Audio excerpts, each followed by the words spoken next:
They laughed at my dad's old pickup right in the crystal-draped driveway, loud enough that strangers turned to stare. My husband just stood there, silent, as if my humiliation was the cost of admission to his world. Then a breaking news alert took over the ballroom screens. In exactly 1 minute, those smiles died. Because the name flashing in red wasn't theirs, it was my father's. My name is Sofia Hernandez. And by the time the tires of my sedan crunched over the pristine white gravel of the Halston estate, I had already rehearsed my smile 3 times in the rearview mirror. It was the sort of smile that did not reach the eyes, a necessary piece of armor for surviving a night in Newport, Rhode Island. The salt air here did not smell like the ocean. It smelled like old money and quiet judgment. We were attending the annual Halston Legacy Gala, the crown jewel of my husband's family calendar, an event where the champagne was vintage and the charity was performative. The estate sat on a cliff overlooking the Atlantic, a sprawling mansion of limestone and glass that seemed to look down on the water with disdain. The driveway was a long, winding ribbon lined with manicured hedges that had been trimmed with the precision of a diamond cutter. Ahead of me, a parade of black SUVs and low-slung European sports cars inched forward, depositing women in silk gowns and men in tuxedos who looked as though they had been born wearing them. I parked my car in the secondary lot reserved for family who were not quite important enough for the front circle, but too related to be sent to the overflow field. I walked toward the main entrance, my heels clicking a sharp, solitary rhythm on the pavement. I spotted my husband, Graham, standing near the massive oak double doors. He looked the part perfectly. Tall, with hair the color of sand and a tuxedo that fit him like a second skin. He was chatting with his mother, Deirdre Halston. Deirdre was a woman made of steel wire and pearls. She spotted me approaching, her gaze raking over my dress. It was a simple navy gown, elegant but understated.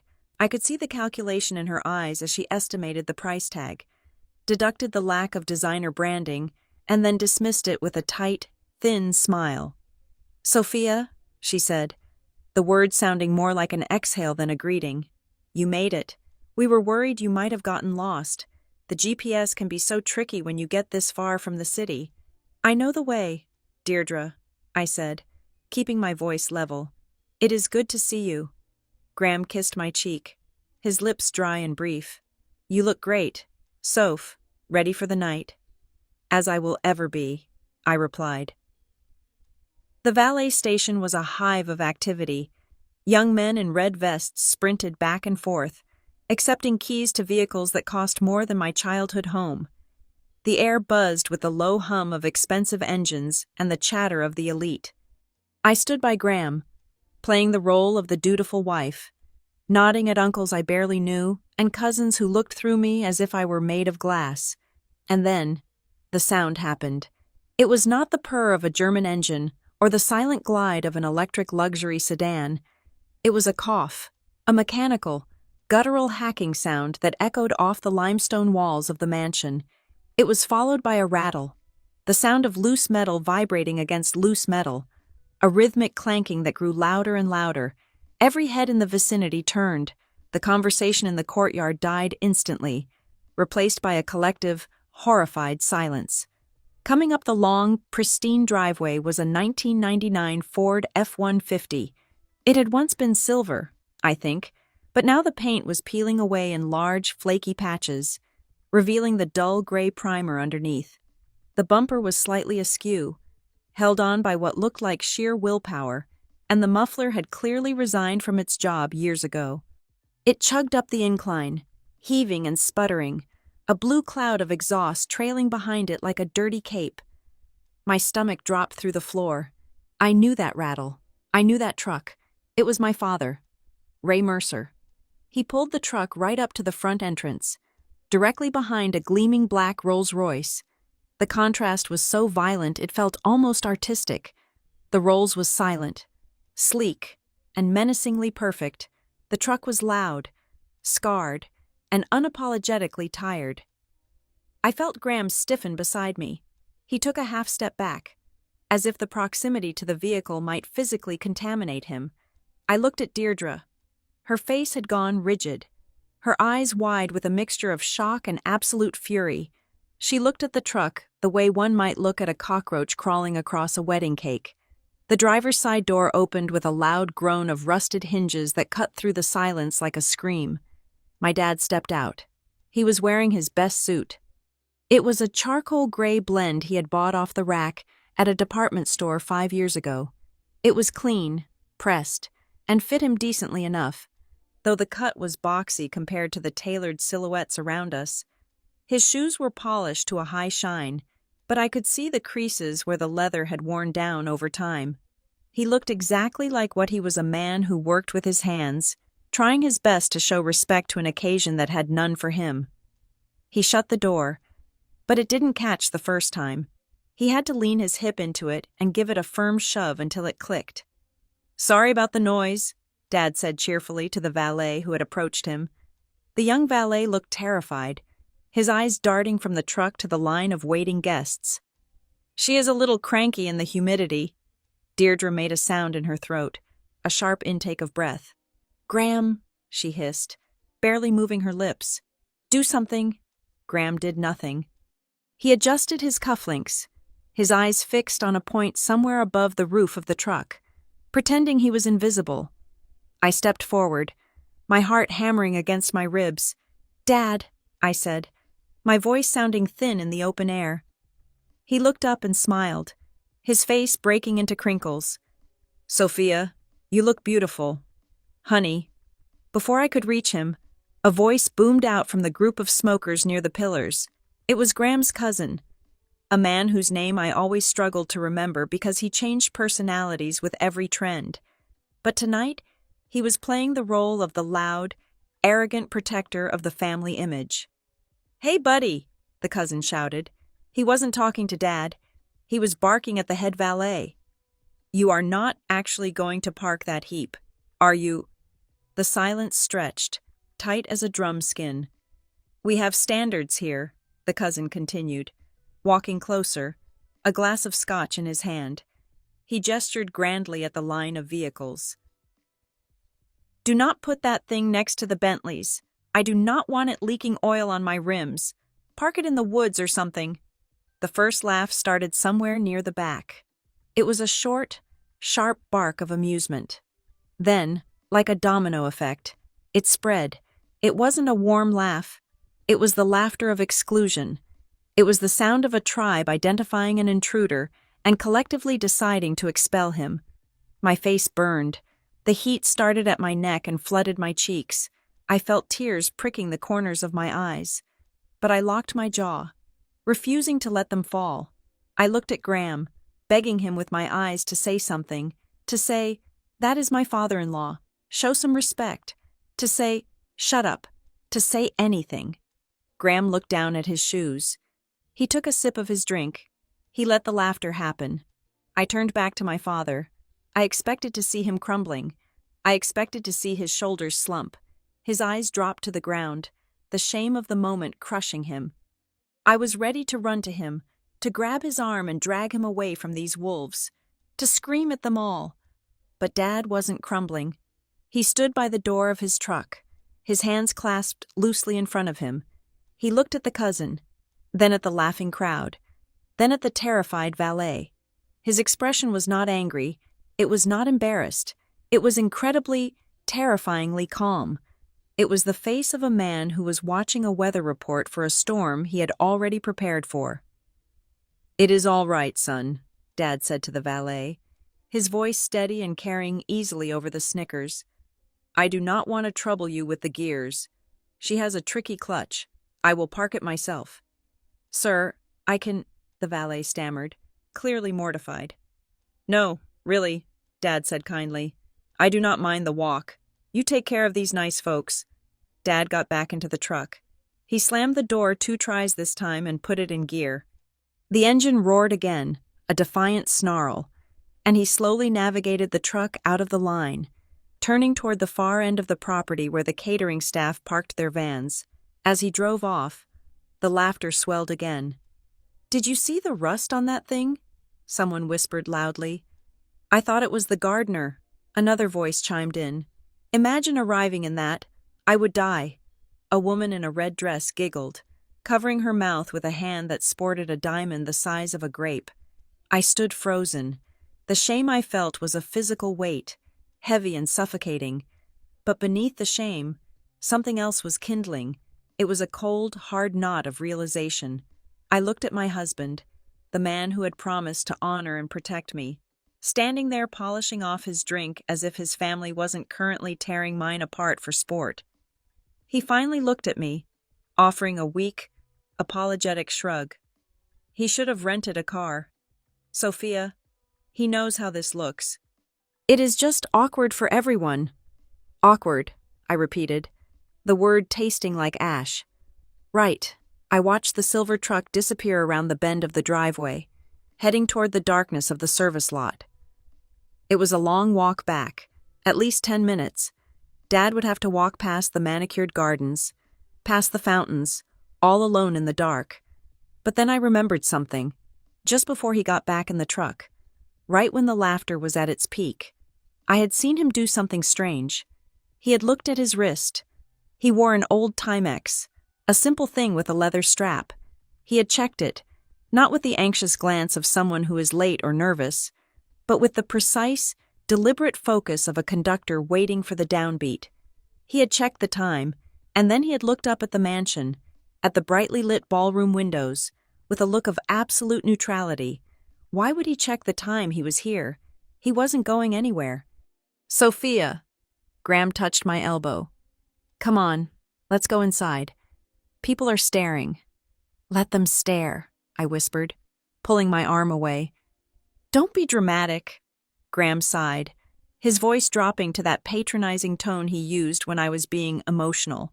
It is just a truck. He is fine. He has thick skin. He has dignity, I said. There is a difference. I turned to follow Graham toward the entrance, but my eyes lingered on the spot where the truck had been.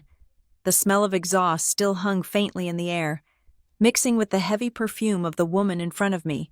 As we reached the threshold of the ballroom, the crystal chandeliers blazing overhead like captured stars, I heard a whisper from a couple standing near the coat check. Who is he anyway? The man asked, swirling his scotch. The guy in the truck. No idea, his companion replied, laughing softly. Probably someone's charity case. The laughter rippled out again, louder this time, bouncing off the high ceilings. It surrounded me, trapped me, but for the first time in my life, I didn't feel like shrinking. I felt the memory of my father's calm face, the way he had checked his watch. He wasn't waiting for the valet. He wasn't waiting for permission. He was waiting for 0 hour. To understand why I did not run after my father, or why I did not scream at my husband's cousin, you have to understand the geography of my spine. It was built in Toledo, Ohio, in a house that smelled perpetually of fast orange hand cleaner and strong coffee. My mother died when I was 4 years old, leaving behind a silence in the hallway and a husband who did not know how to braid hair, but knew how to fix anything that had an engine. Ray Mercer was not a man of speeches. He was a man of torque and leverage. He worked as a mechanic, then drove a tow truck, and later spent years hauling freight on the long interstates that cut through the Midwest. That Ford truck was the only constant through all of it. It was the third member of our family. When the transmission on our sedan died during the blizzard of 2004, Dad drove me to school in the truck. When we moved to a smaller apartment because the medical bills from Mom's final year finally caught up with us, we moved everything in the bed of that truck. He refused to sell it, even when money was tight enough that we were eating pasta with butter for dinner 3 nights a week. If it runs, it is good, he would say, tapping the dashboard. Chrome does not get you home. Sophia, the engine does. That philosophy became the bedrock of my life. While other girls in my high school were worried about prom dresses and the hierarchy of the cafeteria, I was obsessed with grades. I treated my report cards like currency, I believed, with the fierce and naive intensity of a child who has seen her parents struggle. That excellence was a shield. I told myself that if I was smart enough, if I was competent enough, if I made 0 errors, then I would never be poor again. I would never be looked down upon. I would scrub the grease from under my fingernails so thoroughly that the world would forget where I came from. I remember the day I interviewed for the scholarship that would eventually pay for my university degree. It was a humid morning in July. The air conditioner in the truck had broken 2 years prior, so we drove with the windows down, the hot wind whipping my hair into a frenzy. I was terrified. I was 18 years old, wearing a blazer I had bought at a thrift store for $8, and I felt like a fraud. Dad pulled up 2 blocks away from the interview center, so the wind would not mess up my hair further. He put the truck in park and looked at me. He did not give me a pep talk about being a winner. He just reached into the glove box, pulled out a roll of mints, and offered me one. "You know the material, Sophia," he said.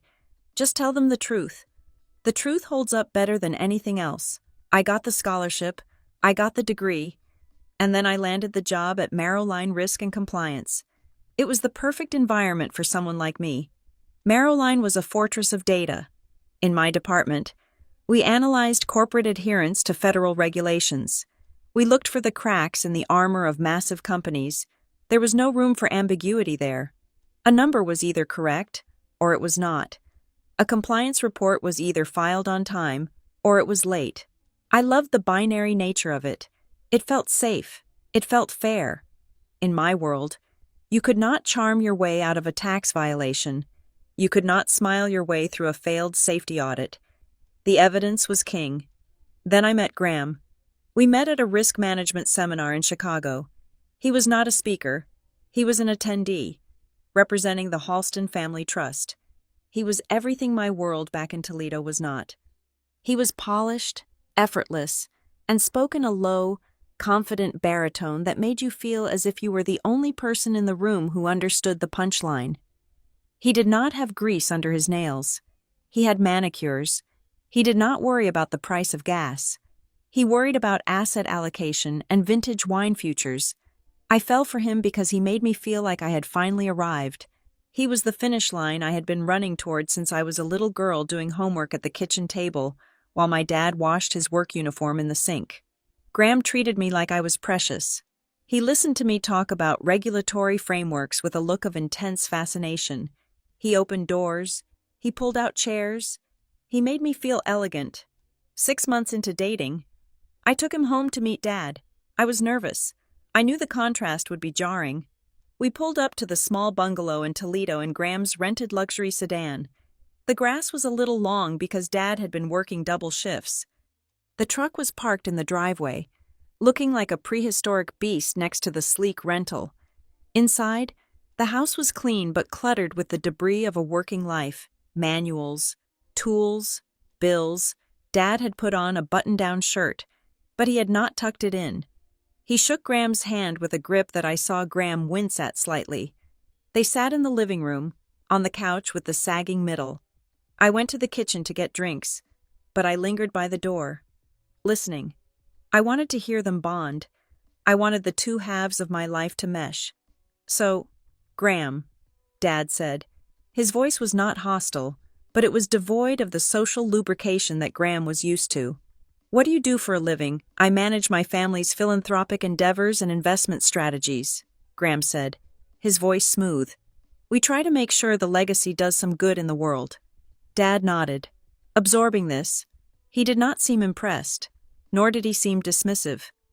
He just looked at Graham with those calm, gray eyes that had seen a million miles of asphalt. "And how do you treat her?" Dad asked. The question hung in the air. It was not polite conversation. It was a mechanic checking the integrity of a brake line. Graham blinked. He flashed that winning, camera-ready smile. "Mr. Mercer, Sophia is the most incredible woman I have ever met. I treat her like a queen. She deserves the world, and I intend to give it to her." It was the perfect answer. It was the answer every father wants to hear. But from the kitchen doorway, I saw something. I saw Graham's eyes dart to the left, just for a fraction of a second, toward the peeling wallpaper in the corner of the room.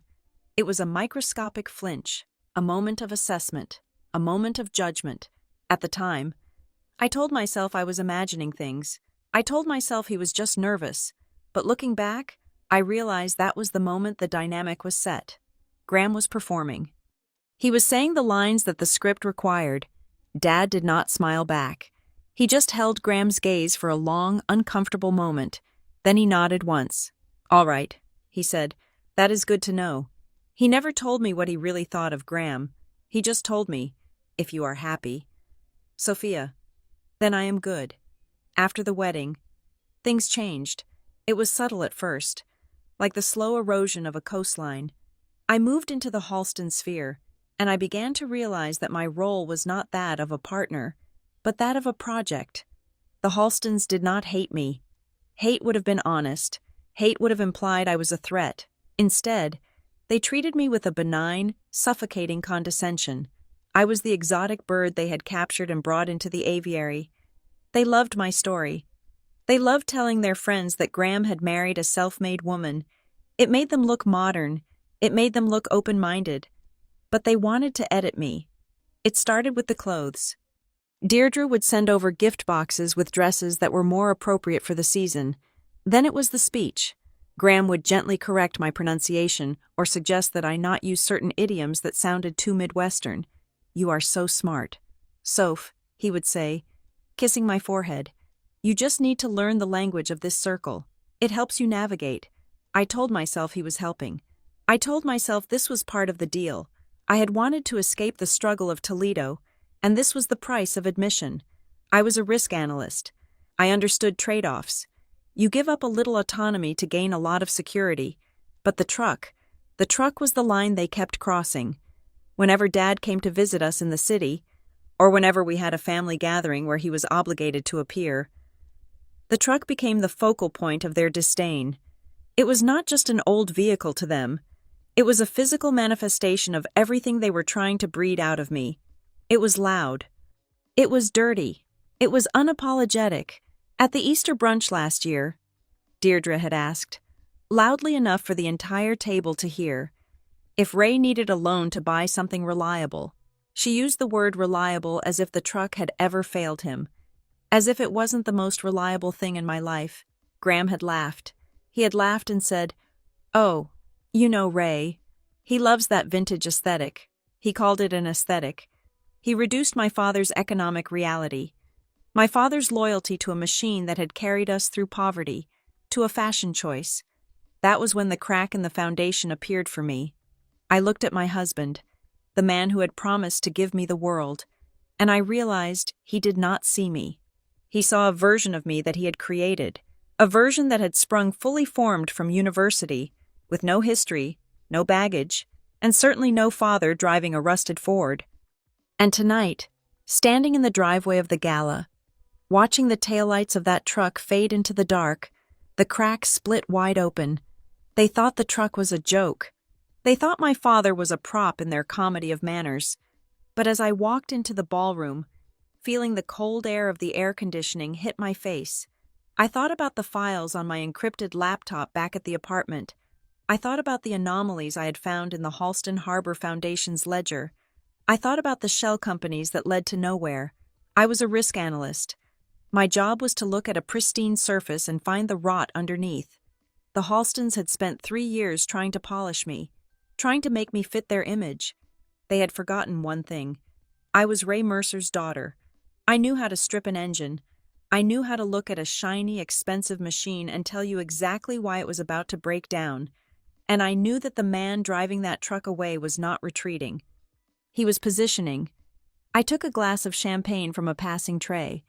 I held the crystal stem between my fingers, feeling its fragility. I walked toward the table where my mother-in-law was holding court, her laugh tinkling like broken glass. I am not the poor girl from Ohio anymore. I thought, taking a sip, I am the woman who knows where the bodies are buried. And for the first time in my marriage, I did not feel lucky to be there. I felt like the person holding the match. The timeline of a disaster is rarely a straight line. It is a series of small, ignored fractures that eventually cause the dam to break. If the night of the gala was the flood, then the month leading up to it was the sound of the concrete cracking. It began 3 weeks before the event, during a Sunday brunch at the Halston estate. Sunday brunch was mandatory. It was a liturgical service where we worshipped at the altar of eggs, Benedict, and gossip. We were seated on the terrace, the morning sun filtering through the trellis, casting patterned shadows on the white linen tablecloths. Deirdre was holding court, stirring her tea with a spoon that probably cost more than my father's monthly rent. The conversation, as it often did lately, drifted toward the image. "I was thinking about your father, Sophia," Deirdre said, her voice dripping with that terrifying, synthetic sweetness. "I saw him at the grocery store the other day. He was loading lumber into that vehicle of his." She paused, letting the word vehicle hang in the air like a bad smell. Around the table, a few aunts and cousins leaned in, sensing blood. "He still lives so classically, does he not?" she continued, smiling over the rim of her teacup. "It is almost quaint, like a period piece. He works hard." "Deirdre," I said, slicing my melon with surgical precision. "The truck is a tool. He takes care of it." "Oh, I am sure he does," she replied, waving a manicured hand. "But honestly, darling, it is becoming a safety issue. That much rust. It cannot be structural. Graham and I were talking, and we think it would be a wonderful gesture, a gift of honor, really to get him something proper, a nice, sensible sedan, perhaps a certified pre-owned Lexus. We could have it delivered and take that old thing away for scrap. He would not even have to deal with the disposal fees." I stopped eating. It was not a gift. It was an erasure. They wanted to buy him a car for the same reason they paid landscapers to remove weeds, to keep the view pleasant for themselves. They wanted to scrub the visual evidence of my working-class roots from their driveway. "He does not want a Lexus," I said, keeping my voice low. "And he certainly does not want you to scrap his truck. That truck has history. History belongs in a museum, Sophia, not on the highway," Graham's cousin interjected with a snort. I looked at Graham. He was buttering his toast, studiously avoiding my gaze. Later, on the drive home in our silence-filled car, I confronted him. "You discussed buying my dad a car without asking me." Graham sighed, gripping the leather steering wheel. "Sophia, do not be so sensitive. Mom is just trying to help. She worries about him. You act like they are attacking him, but they are just being generous. Most people would kill for in-laws who wanted to buy their father a luxury car." "It is not generosity, Graham," I snapped. "It is control. They are trying to curate him." "You are reading too much into it," he said, his voice taking on that reasonable, soothing tone that made me want to scream. "Just let them do it. It makes them feel good, and your dad gets a safer car. It is a win-win." "My father is not a charity case for your mother's ego," I said, turning to look out the window. 2 days later, the war moved from social slights to legal threats. I came home from work to find a thick manila envelope on the kitchen island. It was sitting next to a vase of fresh peonies, a brutal contrast of soft petals and hard legal jargon. Graham was already home, pouring himself a drink. "What is this?" I asked, picking up the heavy packet. "Just some paperwork for the estate planning," Graham said, too casually. "Mom's lawyers want to update the trust structures before the fiscal year ends. They need us to sign off on some addendums." I opened it. I did not just sign things. I read them. It was a professional hazard. I skipped the boilerplate text about assets and beneficiaries and zeroed in on a new section titled Preservation of Familial Reputation. The language was dense, but the meaning was clear as glass. It was a post-nuptial agreement disguised as an estate update. It stipulated that any spouse of a Halston heir who engaged in conduct deemed detrimental to the public standing or social capital of the family would face severe financial penalties. It explicitly listed association with scandalous elements and public embarrassment as breachable offenses. If I violated it, I would effectively be stripped of any marital assets in the event of a divorce. "You want me to sign a gag order," I said. Looking up at him, Graham swirled his scotch. "It is standard. Sophia, everyone is signing it." The board insisted. "It protects everyone." "It targets me," I countered.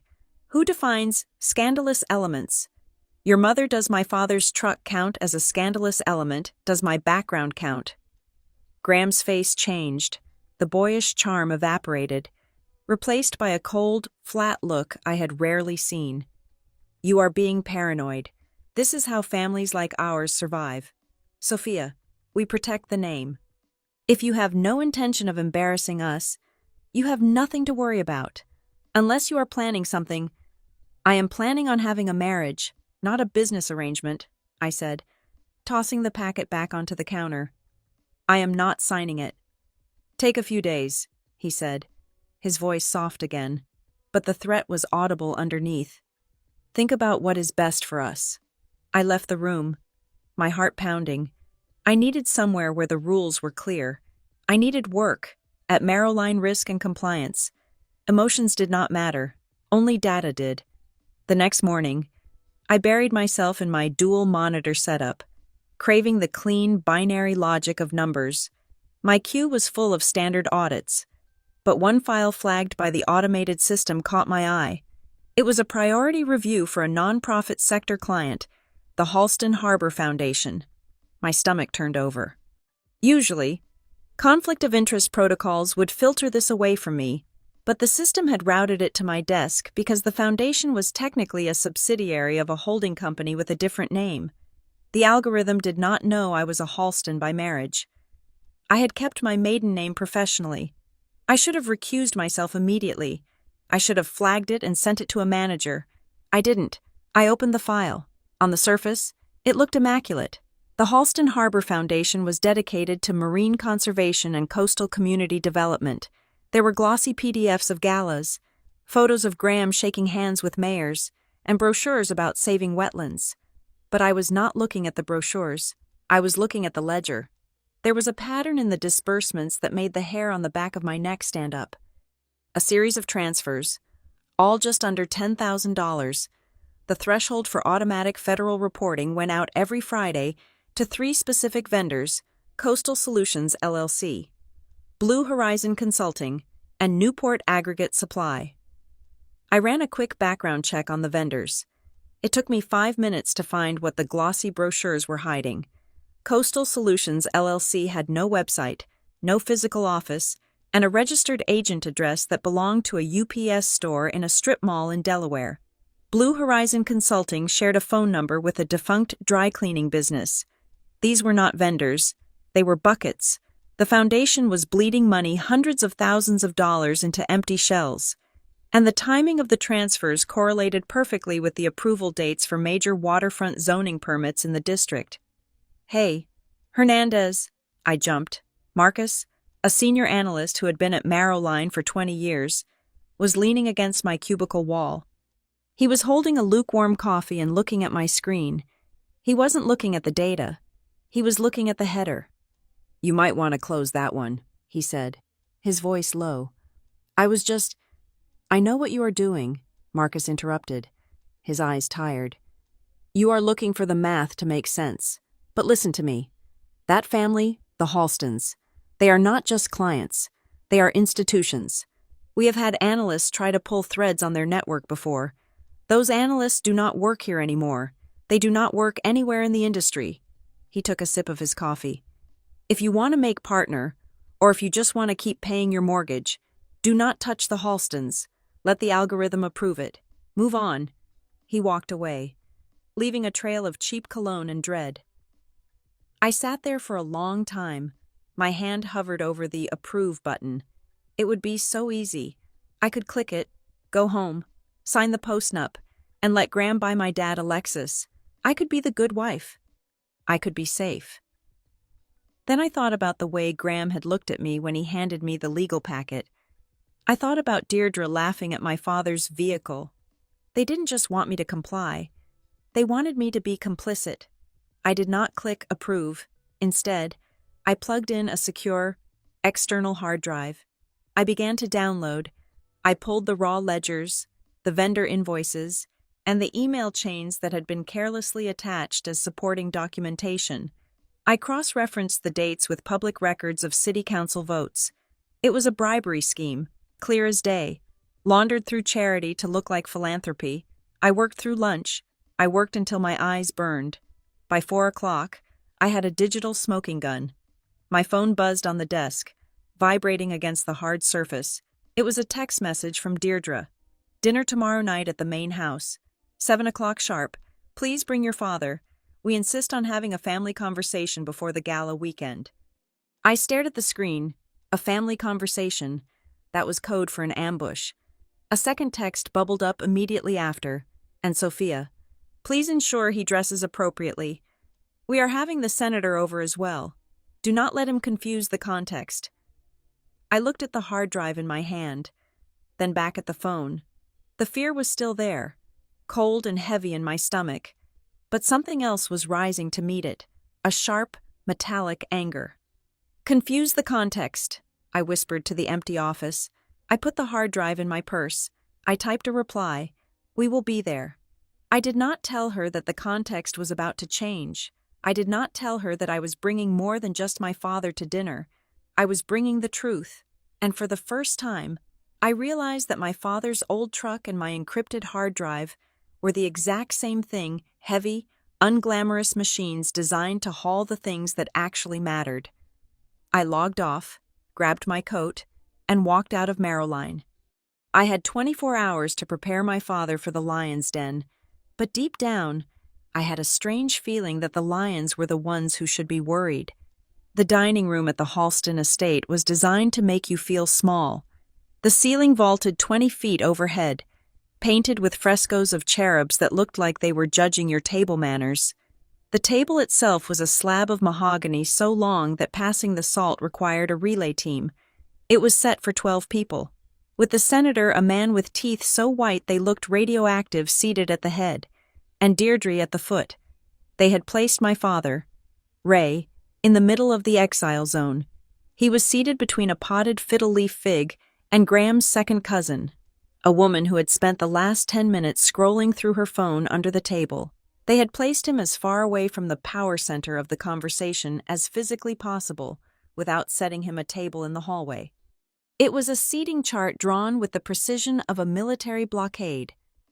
I sat across from him, my hands clenched in my lap. The silverware was heavy sterling, the kind that clinked aggressively against the fine china. Every sound in the room, the scrape of a knife, the clearing of a throat, was amplified by the acoustics. The first course was a chilled cucumber soup that tasted like apathy. I watched Dad. He did not look intimidated. He had tucked his napkin into his collar, a breach of etiquette here, where napkins belonged on laps, but he did it with such practical confidence that it didn't look messy. It looked sensible. He ate his soup methodically, ignoring the way the senator was loudly discussing tax loopholes with Deirdre. Then, the silence fell. It was that lull in a dinner party where the predators look for a toy. Graham's uncle, a man named Philip, who wore a signet ring on his pinky finger and had never worked a physical day in his life, leaned forward. He swirled his red wine, the liquid coating the glass like blood. "So, Mr. Mercer," Philip boomed. His voice was projected for the back row. "Graham tells us you are in transportation." He said the word transportation, the way one might say sanitation. Dad wiped his mouth. He placed his spoon down gently. "I was a driver for a long time," he said, his voice even.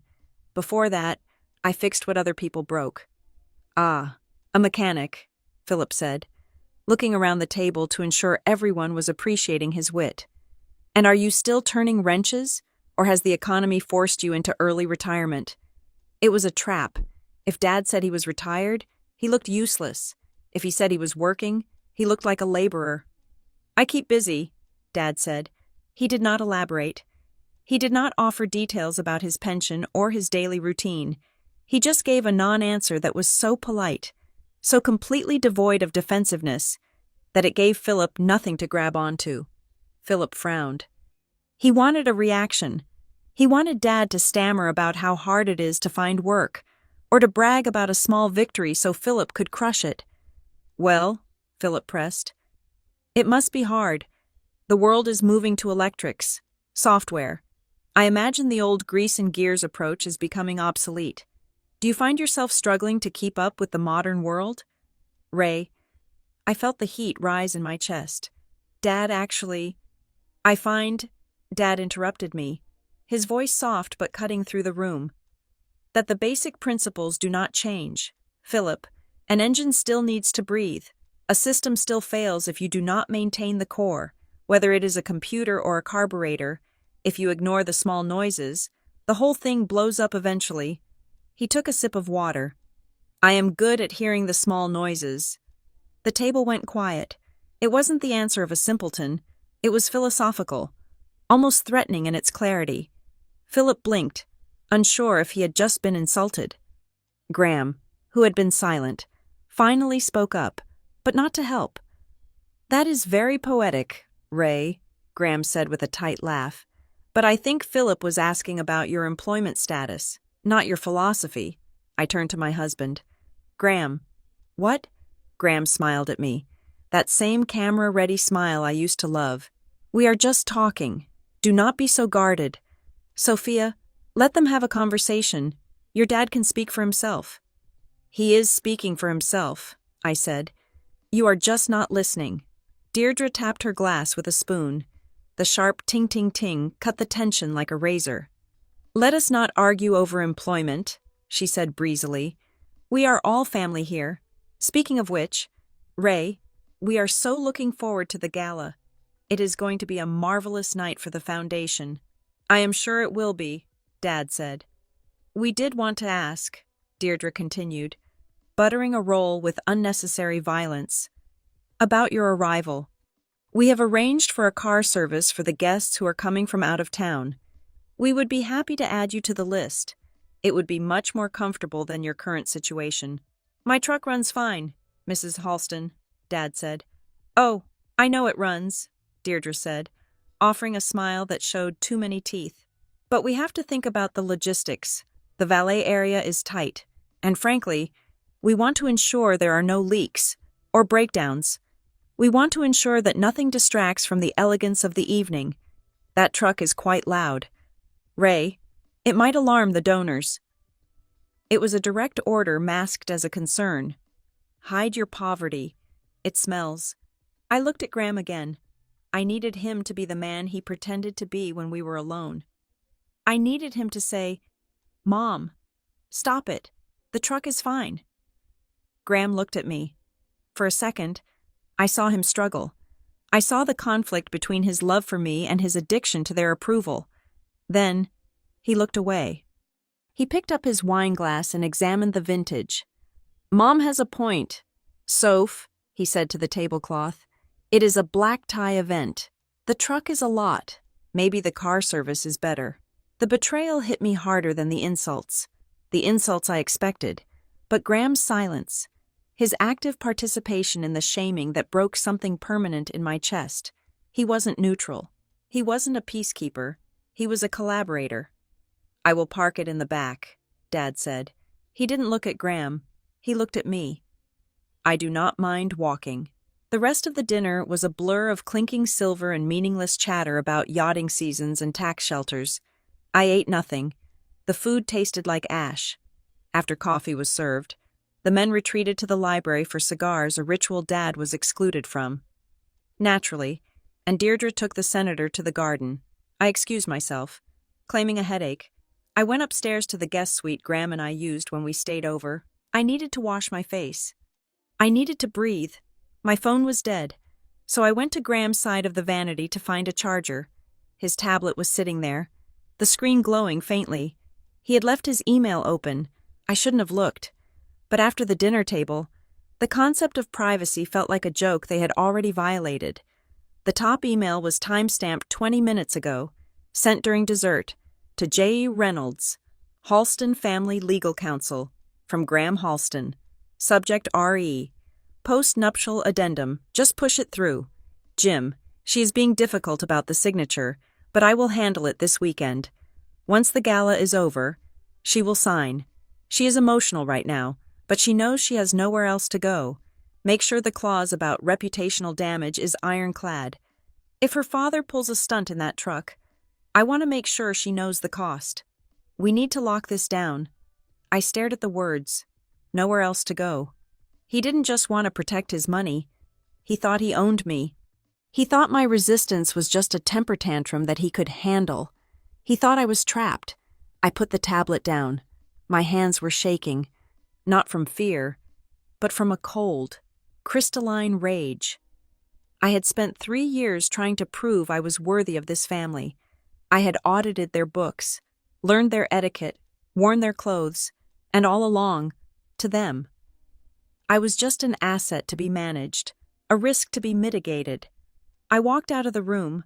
I didn't go to the library. I didn't go to the garden. I walked straight out the side door, into the humid night air, and headed for the detached garage where the guest parking was. The garage was dimly lit, smelling of gasoline and cool concrete. It was the only honest place on the estate. Dad was there. He was standing by the front grill of his truck. He had a rag in his hand, and he was wiping a smudge of dirt off the headlight. He wasn't angry. He wasn't crying. He was just caring for the machine. He looked up as I approached. The overhead fluorescent light hummed, casting long shadows across his face. He looked older than I remembered, but solid, like an oak tree that had survived a hurricane. "Dad," I choked out, "I am so sorry. We are leaving. We are leaving right now." He stopped wiping the headlight. He put the rag in his back pocket and walked over to me. He placed his heavy, calloused hands on my shoulders. "Sophia," he said. His voice was the same low rumble that used to read me bedtime stories. "You do not need to apologize." "But they treated you like—" "I know how they treated me," he said. "It does not matter. I know who I am, and I know what this truck is." He looked past me, toward the lights of the big house where Graham was probably sipping brandy and laughing about how he would handle me. "I stayed tonight for a reason," Dad said quietly. "I needed you to see it. Not just hear it, but see it. I needed you to see Graham when he had to choose." I felt the tears finally spill over. "He chose them." "Yes," Dad said. "He did." He reached into the bed of the truck and adjusted a tarp that was covering a locked toolbox. He patted the metal lid. "You have a big heart, honey. You always see the best in people. That is your strength. But it is also your blind spot." He looked me dead in the eyes. "You do not need to be sorry, but you need to see them clearly. No more filters. No more excuses. Can you do that?" I thought about the email. I thought about the fake charity transfers on my hard drive. I thought about the way Graham looked at his shoes while his uncle mocked a man who was 10 times the human being Philip would ever be. "Yes," I whispered. "I see them." "Good," Dad said. He opened the driver's side door. "Then get some rest. Tomorrow is going to be a long day. And Sophia." "Yeah." "Don't sign anything," he said. He didn't ask how I knew. He just knew. "I won't." He climbed into the truck.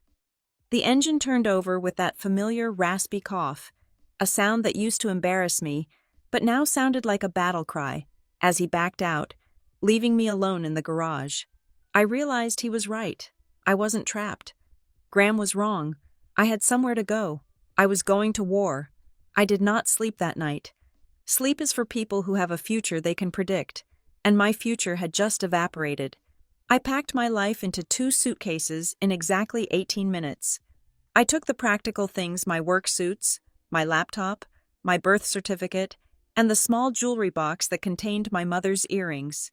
I left the diamond tennis bracelet Graham had given me for our first anniversary on the dresser. I left the silk robes Deirdre had bought me. I left the person they wanted me to be in that cold, silent guest room. I drove to Providence before the sun came up. The city was only 40 minutes away, but it felt like a different planet compared to the suffocating manicures of Newport. I rented a studio apartment in a converted brick mill building near the river. It was small, smelling of old timber and industrial sealant, but it was mine. I paid 3 months of rent up front in cash, so there would be no credit check ping for Graham to track immediately. Once I had the keys, I called my father. "I am out," I said when he answered. It was 5 in the morning, but I knew he would be awake. "Where are you?" he asked. His voice was steady. "Providence. I am safe. I am going to work in 3 hours." "I can come over," he said. I can bring the truck. No, I said firmly. Dad, listen to me. This part is my fight. You are the target they are using to get to me, so I need you to be invisible. Do not engage with them. If Graham calls, you do not answer. If Deirdre sends a courier, you refuse the package. I need you to stay in the background until I have the ammunition I need. There was a pause on the line. I am not good at hiding, Sophia. You do not have to hide, I told him. You just have to wait. I am going to take them apart, piece by piece, but I have to do it by the book. Can you promise me you will let me handle the strategy? All right, he said. I trust you. I will call you tonight. I hung up, took a shower in the tiny bathroom that had 0 marble and 0 gold fixtures, and put on my sharpest blazer. I did not look like a woman whose marriage had imploded 6 hours ago. I looked like an auditor when I walked into Maroline Risk and Compliance at 8 o'clock. I did not go to the break room. I went straight to my terminal. The office was quiet, the air conditioning humming its low, artificial tune. I logged in, bypassed the standard queue, and opened a new internal case file. I marked it Level 4 Sensitive, a classification that restricted access to myself and the compliance director. I titled the case Halston Harbor Foundation Systemic Irregularities. I was not stealing data anymore. I was now conducting a formal, authorized internal investigation based on flagged anomalies. It was a bold move. If I was wrong, I would be fired and sued for breach of confidentiality. If I was right, I had whistleblower protection under federal law. I pulled up the web of transactions I had downloaded the day before. Now, I had the processing power of Maroline servers to dig deeper. I began to map the shell companies. The money from the Halston charity went to Coastal Solutions. I ran a deep trace on Coastal Solutions. Its officers were listed as 2 lawyers in the Cayman Islands, but the operating bank account was in Delaware. I subpoenaed the transaction metadata internally, a perk of Maroline having clearance with major banking clearinghouses. Coastal Solutions did not buy conservation equipment. They did not hire marine biologists. They wired 90% of their incoming funds to a second entity called Vanguard Development Group. I pulled the public records for Vanguard. It was a real estate holding company. And who sat on the board of the subsidiary that owned Vanguard Graham's uncle? Philip, the man who had mocked my father's employment status at dinner. The circle was closing. The charity money was being siphoned out, washed through a consulting firm, and deposited into a real estate developer's account to cover pre-construction costs. But I needed the why. Why move the money this way? I spent 4 hours digging through the email attachments that had been carelessly archived on the Foundation's shared server, which Maroline had access to for auditing purposes. The Halstons were arrogant. They assumed no one would look at the drafts folder of an administrative account. I found it at 1 in the afternoon. It was an email chain between Graham and a city zoning commissioner. The subject line was simply, the Newport Project. Graham wrote, "We are hitting a wall with the environmental impact study regarding the wetlands. We need this permit expedited before the gala, so we can announce the groundbreaking." The commissioner replied, "The study is mandatory, unless there is a significant charitable contribution to the district's infrastructure fund. My hands are tied." 2 days later, a transfer of $50,000 went from the Halston Harbor Foundation to a generic community improvement fund controlled by that commissioner's office. 3 days after that, the permit was issued. It was bribery. It was quid pro quo, and they had used tax-exempt charitable donations to pay for it. They were not just frauds. They were felons. I printed everything. I did not email it to myself. That leaves a digital trail that IT could flag. I printed hard copies of the ledgers, the corporate structures, and the emails. I organized them into a binder, chronologically. My phone buzzed on the desk. It was Graham. "Sophia, where are you?" The housekeeper said the bed was not slept in. "Call me." I ignored it. 10 minutes later. "This is childish. We have the walkthrough for the gala tomorrow. You need to be here." 20 minutes later, the tone shifted.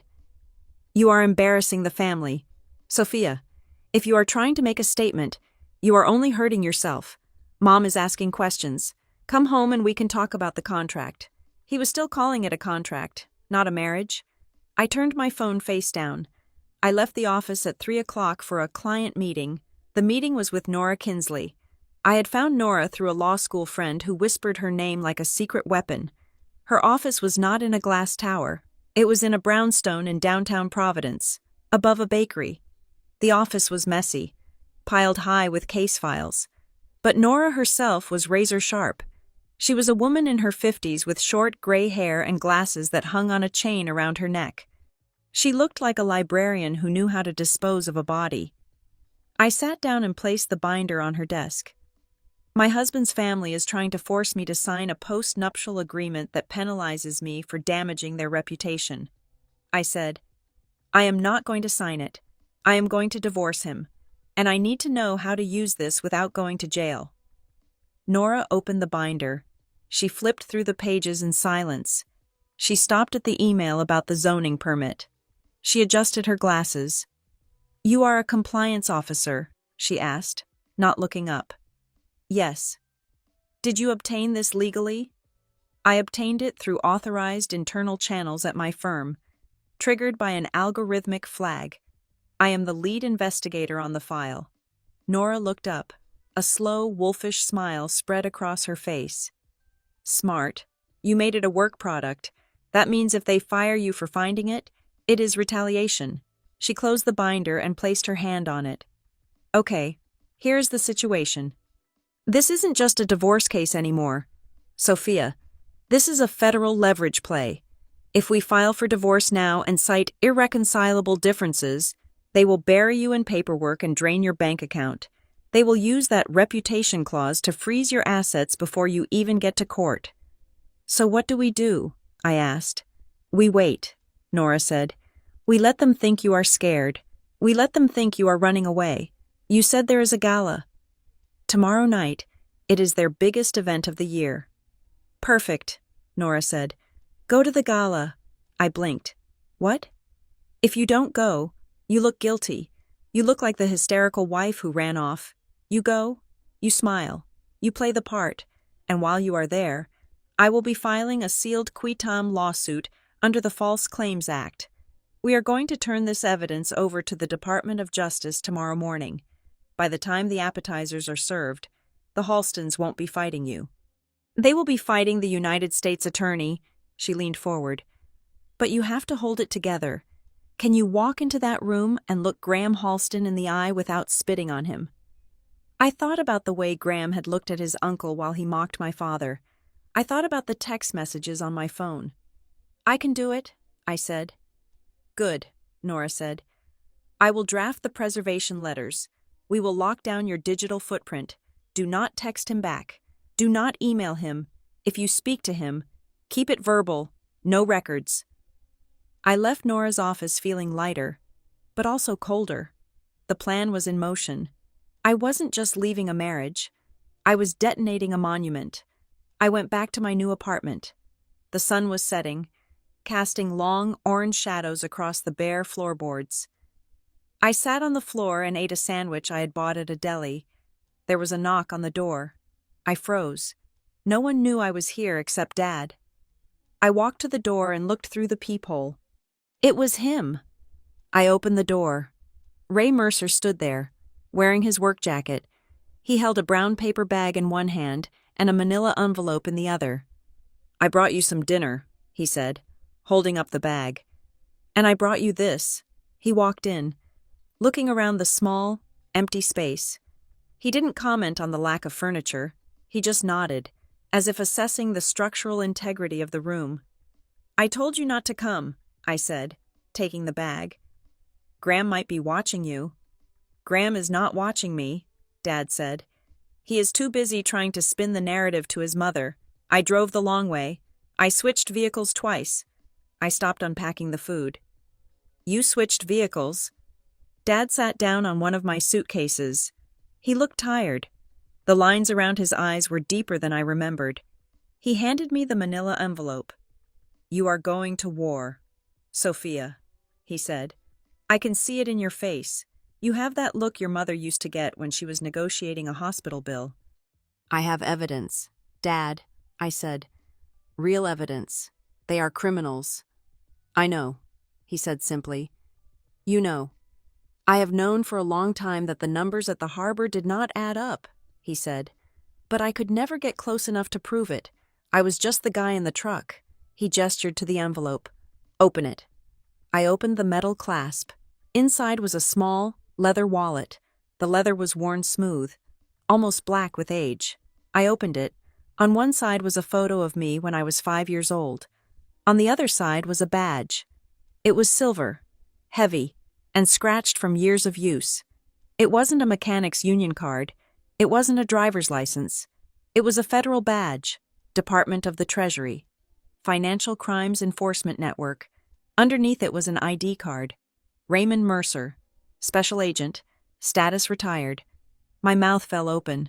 I looked at the badge, then at my father, who was sitting on my suitcase eating a French fry. You were a Fed, I whispered.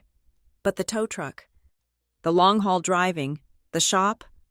I worked undercover for 20 years, Dad said quietly. Mostly on organized crime syndicates that used shipping lanes to move dirty money. When your mom got sick, I took a desk job. Then, when she passed, I retired. I wanted to be around for you. I wanted a simple life. I liked fixing cars. It was honest work. The metal doesn't lie to you. Does anyone know? I asked. No, he said. Not even Graham, especially not Graham. He took the badge from my hand and looked at it fondly. I kept the truck because it was part of my cover for so long. It felt like my skin. And because it taught me that people tell you everything when they think you are nobody.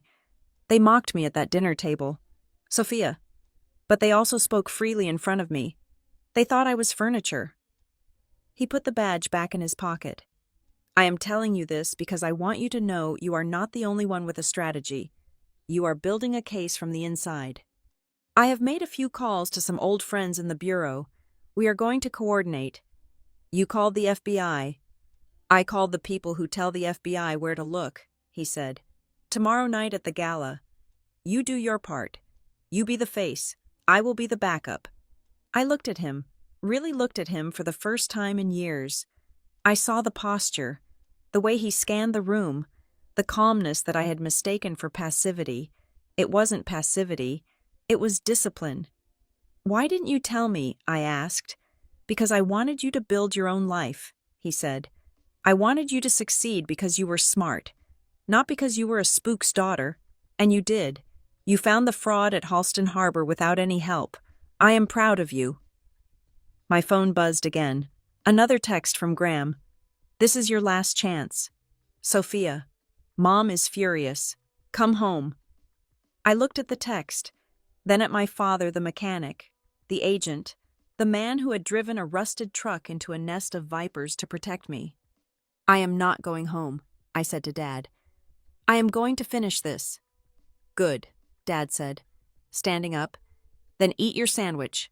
You need your strength. Tomorrow, we take the house down. The silence in my Providence apartment was heavy, but it was no longer the silence of confusion. It was the silence of calibration. I sat on the floor with the badge in my hand, the metal cool against my palm, staring at the man I thought I had known my entire life. Ray Mercer was eating his French fries with the same methodical pace he used to strip a carburetor. But now, every movement looked different to me. I was replaying my entire childhood in my head, looking for the seams in the cover story, the moments where the mask might have slipped. I realized with a jolt that there were no slips. That was the most terrified I had been all night. He was that good. You said you fixed what people broke, I said, my voice barely above a whisper. I thought you meant cars. Ray wiped his hands on a paper napkin. He took the badge from me and slid it back into the worn leather wallet, making it disappear as quickly as it had appeared. I meant systems, he said. I meant trust. And yes, sometimes I meant cars. The cover has to be real. Sophia, you cannot pretend to be a mechanic for 20 years if you do not actually know how to turn a wrench. The grease was real, the back pain was real, but the mission was different. And the truck? I asked. The truck that Deirdre laughs at. The truck Graham is ashamed of. It is camouflage, Ray said. He took a sip of the lukewarm soda he had brought. You drive a Porsche. People look at the driver. They wonder who he is, what he does, how much money he makes. You drive a rusted 1999 Ford with a cracked bumper, and people look right through you. I could park that truck outside a money laundering front for 3 days, and no one would call the police. They would just assume it belonged to a janitor or a delivery guy. It made me invisible, in my line of work. Being invisible is how you stay alive. I looked at him, really looked at him. I saw the discipline in his posture, the way he sat facing the door, the way he checked the windows without moving his head. He wasn't just a man with a strong sense of self-worth. He was a man who had been trained to survive in environments far more hostile than a Rhode Island cocktail party. Does Mom know? I asked. She knew enough, he said softly. She knew I was one of the good guys. That was all she needed. He stood up and walked to the window, peering through the blinds at the street below. But that part of my life is over. I'm retired. I'm just a dad now. However, I still have friends, and when I saw what you found on that hard drive, I made a call. The wheels are turning. Sophia, but you have to be the one to drive the car. I nodded. I understood. He was giving me the lead. This was my fight. He was just the heavy artillery waiting in the reserve. The next morning, the air in Providence was gray and damp. I went to Nora Kinsley's office first thing. The city was waking up, the streets filled with commuters who looked tired and resigned. I felt a strange separation from them. I was walking around with a nuclear code in my bag. Nora was already at her desk, surrounded by stacks of paper that looked like they were about to topple over. She looked up as I entered, her eyes sharp behind her glasses. I have the preservation letters drafted, Nora said without preamble, and I have the initial filing for the divorce, but we need to talk about the Department of Justice. I sat down. What about them? I reached out to a contact in the sheerest of hypotheticals, Nora said, leaning back in her creaking chair. The Halstons have a very expensive, very aggressive legal team. They have attorneys who specialize in making civil lawsuits disappear. They can bury us in discovery for 5 years until you run out of money and give up. She paused, a small, grim smile playing on her lips. But criminal law is different. The Halstons are used to writing checks to make problems go away. You cannot write a check to a federal grand jury. If the evidence you have is as solid as you say it is, their high-priced lawyers are going to be useless. They are corporate sharks, not criminal defense attorneys. Once the FBI knocks on the door, the family will panic. They will turn on each other. I am counting on it, I said. Good, Nora said, because once you ring this bell, you cannot unring it. You are going to be the woman who took down the Halston legacy. Are you ready for that title? I am ready to be Sophia Hernandez again, I said. I left Nora's office and went to a coffee shop with secure Wi-Fi. I didn't go into Marrow Line. I had called in sick, claiming a migraine. It wasn't a lie. The pressure behind my eyes was intense. I opened my laptop. I engaged the VPN. I logged into the secure whistleblower portal for the Securities and Exchange Commission and the Department of Justice. I did not rush. I was methodical. I uploaded the ledgers. I uploaded the email chains. I uploaded the analysis I had done regarding the zoning permits. I categorized every file, tagged every name, and cross-referenced every shell company. Then, I went a step further. I logged into Marrow Line's internal ethics hotline, a system designed to protect the firm from liability. I filed a formal report against the account I managed, citing irrefutable evidence of money laundering and bribery. By doing this, I wasn't just a wife seeking revenge. I was a compliance officer performing her fiduciary duty. If Marrow Line fired me now, they would be obstructing a federal investigation. I had just built a fortress around myself using their own bureaucracy. I hit submit. The screen flashed a confirmation number. It was done. The digital fuse was lit. I closed my laptop and exhaled. My hands were steady. When I got back to the apartment, there was a package waiting for me. It wasn't from Amazon. It was a heavy cream-colored envelope with the Halston crest embossed in gold leaf on the flap. It had been hand-delivered. There was no postage mark. I took it inside and tore it open. Inside was a card, written in Deirdre's elegant, sweeping calligraphy. Sophia, we were distraught to hear you left so abruptly. Graham is heartbroken. We understand that emotions ran high at dinner, and perhaps we were all a bit too candid. We want to fix this. Please, come to the gala tonight. It is important for the family to present a united front. We have a surprise for you and Ray, a peace offering. Let us put this behind us and start fresh.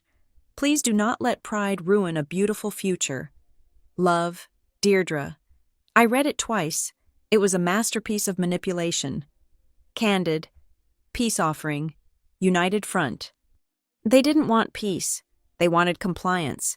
They knew I hadn't signed the post-nup yet. They wanted me in that ballroom, surrounded by their friends, their photographers, and their power. They wanted to corner me in a public place where I would be forced to smile and play the role of the grateful daughter-in-law. They probably had a notary waiting in the green room. If I didn't go, they would spin the story. Poor Sophia. She just couldn't handle the pressure. She had a breakdown. We tried to help her. I would be the unstable woman who abandoned her husband. But if I went, I picked up my phone and called Ray. They invited us, I said. Of course they did. Ray answered. He sounded like he was working on something metal. I heard the rhythmic rasp of sandpaper. They want to control the environment. They want a public apology, I said. They want me to kneel. Are you going? Yes, I said. I am going, but not to apologize. Good, Ray said. I will pick you up at 6. Wear the dress they hate, the one you bought yourself. Dad, I asked, hesitating. What if they try to stop us at the door? What if Graham makes a scene? They won't stop us, Ray said. They are too vain for that. They want the show. They want to show everyone how benevolent they are to the poor relations. We are going to give them exactly what they want, right up until the moment we give them what they deserve. I spent the rest of the afternoon preparing. I did my hair myself, pulling it back into a severe, sleek bun. I applied my makeup with precision-sharp eyeliner. No blush. I put on the dress I had worn to my interview at Marrowline years ago. It was black, simple, and cut like a blade. It didn't flow. It stood its ground. At 6 o'clock sharp, the truck pulled up. I walked downstairs. Ray was leaning against the fender. He had polished the chrome until it gleamed, but the rust on the wheel wells was still there, vibrant and orange against the silver paint. He was wearing his suit again, but this time he wore a different tie. It was a deep, dark red. He opened the passenger door for me. The hinges groaned. A familiar song. Ready? He asked. I am terrified, I admitted. Ray looked at me. His face was hard. The face of the man on the badge, not the man who fixed radiators. Listen to me, Sophia, he said, his voice low and intense. When we walk in there, they are going to laugh. They are going to sneer. They are going to whisper. Let them. Absorbing their contempt is part of the plan. It makes them feel safe. It makes them feel superior. He closed the door and walked around to the driver's side. He climbed in and started the engine. The cab filled with the smell of old upholstery and gasoline. He turned to me, his hand on the gear shift. Do not fear the laughter, he said. The laughter means they are distracted. You only need to be afraid when they go silent, because silence means they finally see the predator in the room. He put the truck in gear. And tonight, Sophia, we are the predators. We drove out of Providence, merging onto the highway toward Newport. The sun was going down, turning the sky a bruised purple. I watched the luxury cars speeding past us, the drivers looking over with disdain at our battered truck. I didn't look away. I watched them all. I thought about the confirmation number on my screen. I thought about the file sitting on a server in Washington, D.C., waiting for an agent to open it. I thought about Graham, probably checking his tie in the mirror right now, thinking he had won. Let them laugh. I thought, let them have their joke for one more hour. We crossed the bridge onto the island. The water below was black and deep. We were entering the lion's den, driving a rust bucket, armed with nothing but paper and patience. I looked at my dad. He was humming along to the radio, tapping his fingers on the steering wheel. He checked his watch again. "Almost time," he muttered. "Time for what?" "Time for the news," he said. I didn't ask what he meant.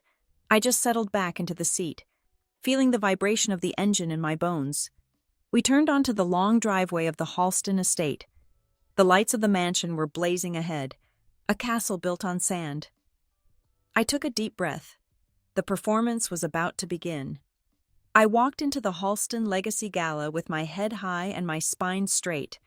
The last time I had been in this ballroom, I had felt like an imposter, terrified of spilling a drink or saying the wrong word. Tonight, I felt like an auditor walking into a crime scene. I was not wearing the silk chiffon gown Deirdre had sent over by courier that afternoon. Instead, I wore a black sheath dress I had owned for 5 years. It was severe, unadorned, and fit me perfectly. I wore no jewelry, not even my wedding ring. The room was a sea of pastel satin and tuxedo black. The air smelled of expensive lilies and the metallic tang of chilled seafood. As I navigated the crowd, I felt the eyes on me. They were not subtle. The whispers started the moment I crossed the threshold. I could hear the murmurs about the separation, about my father's truck, about the situation. Graham found me before I even reached the bar. He emerged from a cluster of investors, his face arranging itself into a mask of relieved concern. He looked handsome in the way a statue is handsome, perfectly carved and completely hollow. "Sophia," he breathed, reaching for my hands. "Thank God. I was so worried. You look tired, but beautiful." I did not give him my hands. I kept them clasped in front of me, a closed circuit. "I am fine, Graham," I said. My voice was level, stripping away any emotion he could latch onto. "I know things were heated yesterday," he said, lowering his voice to a confidential whisper, "but I am glad you came to your senses.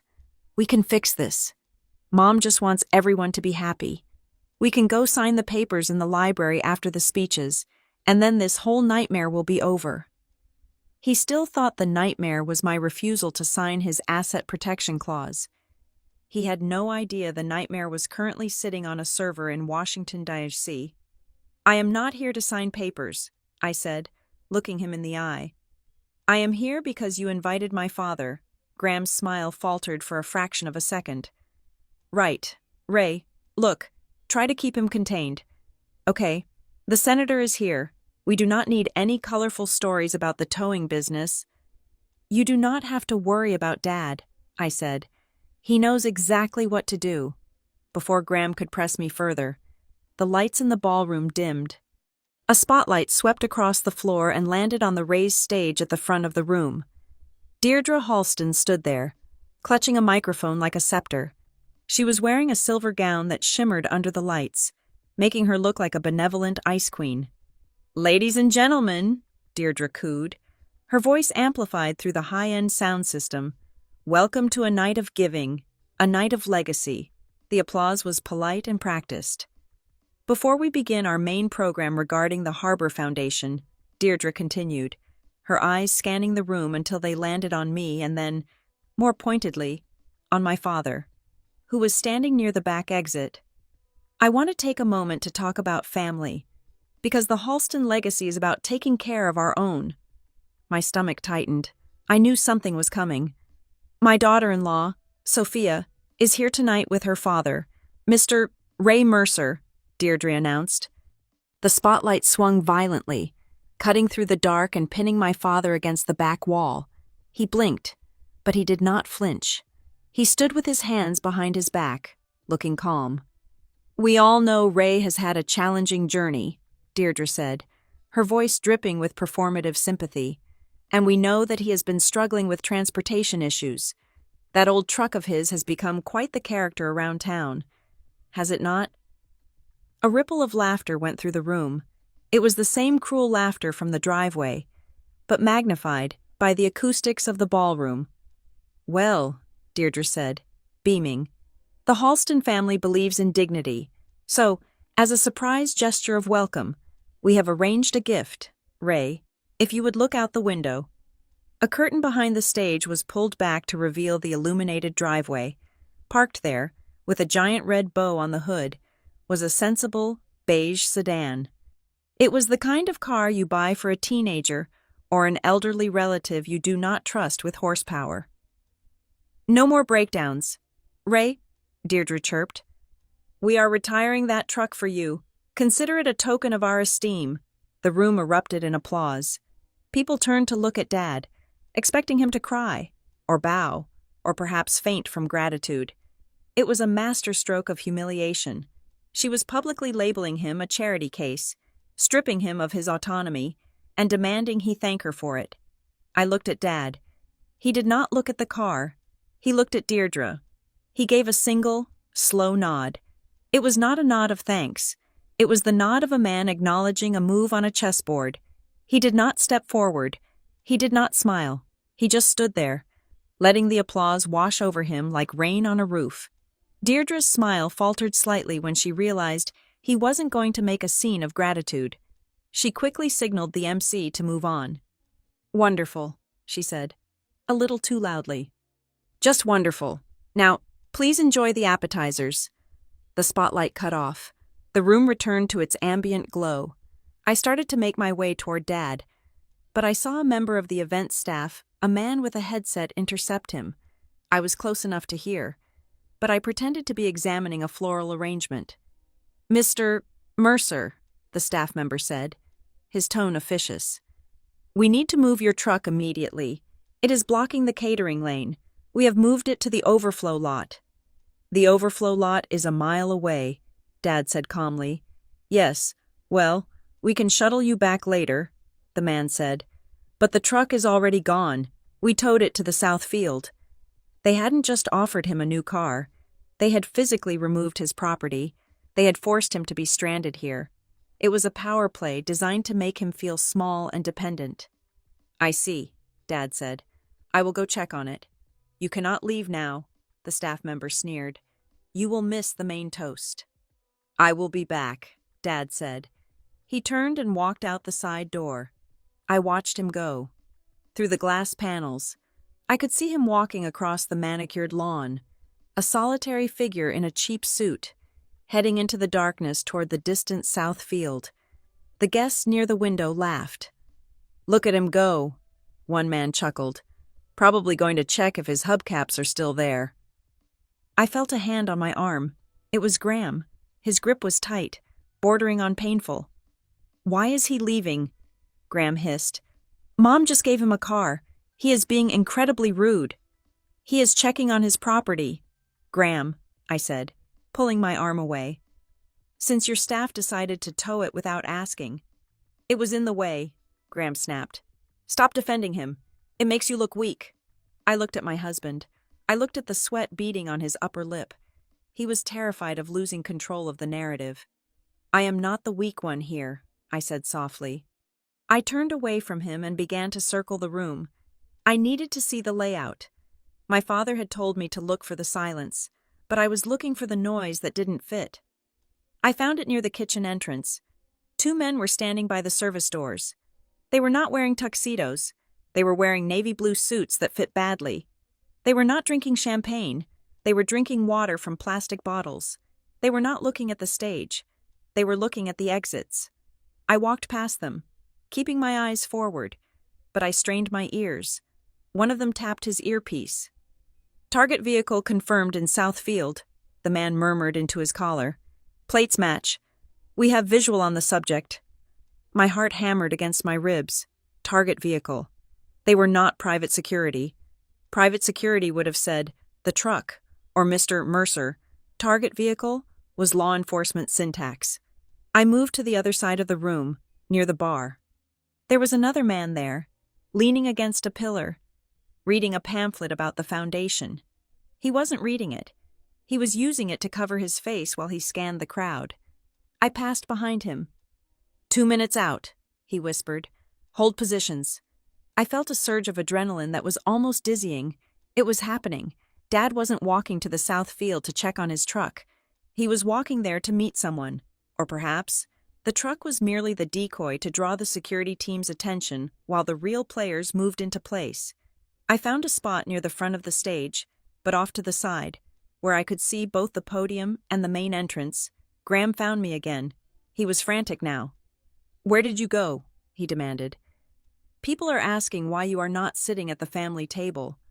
"I like standing," I said. "Stop it, Sophia," Graham said, his voice rising. "What is wrong with you tonight? You are acting strange.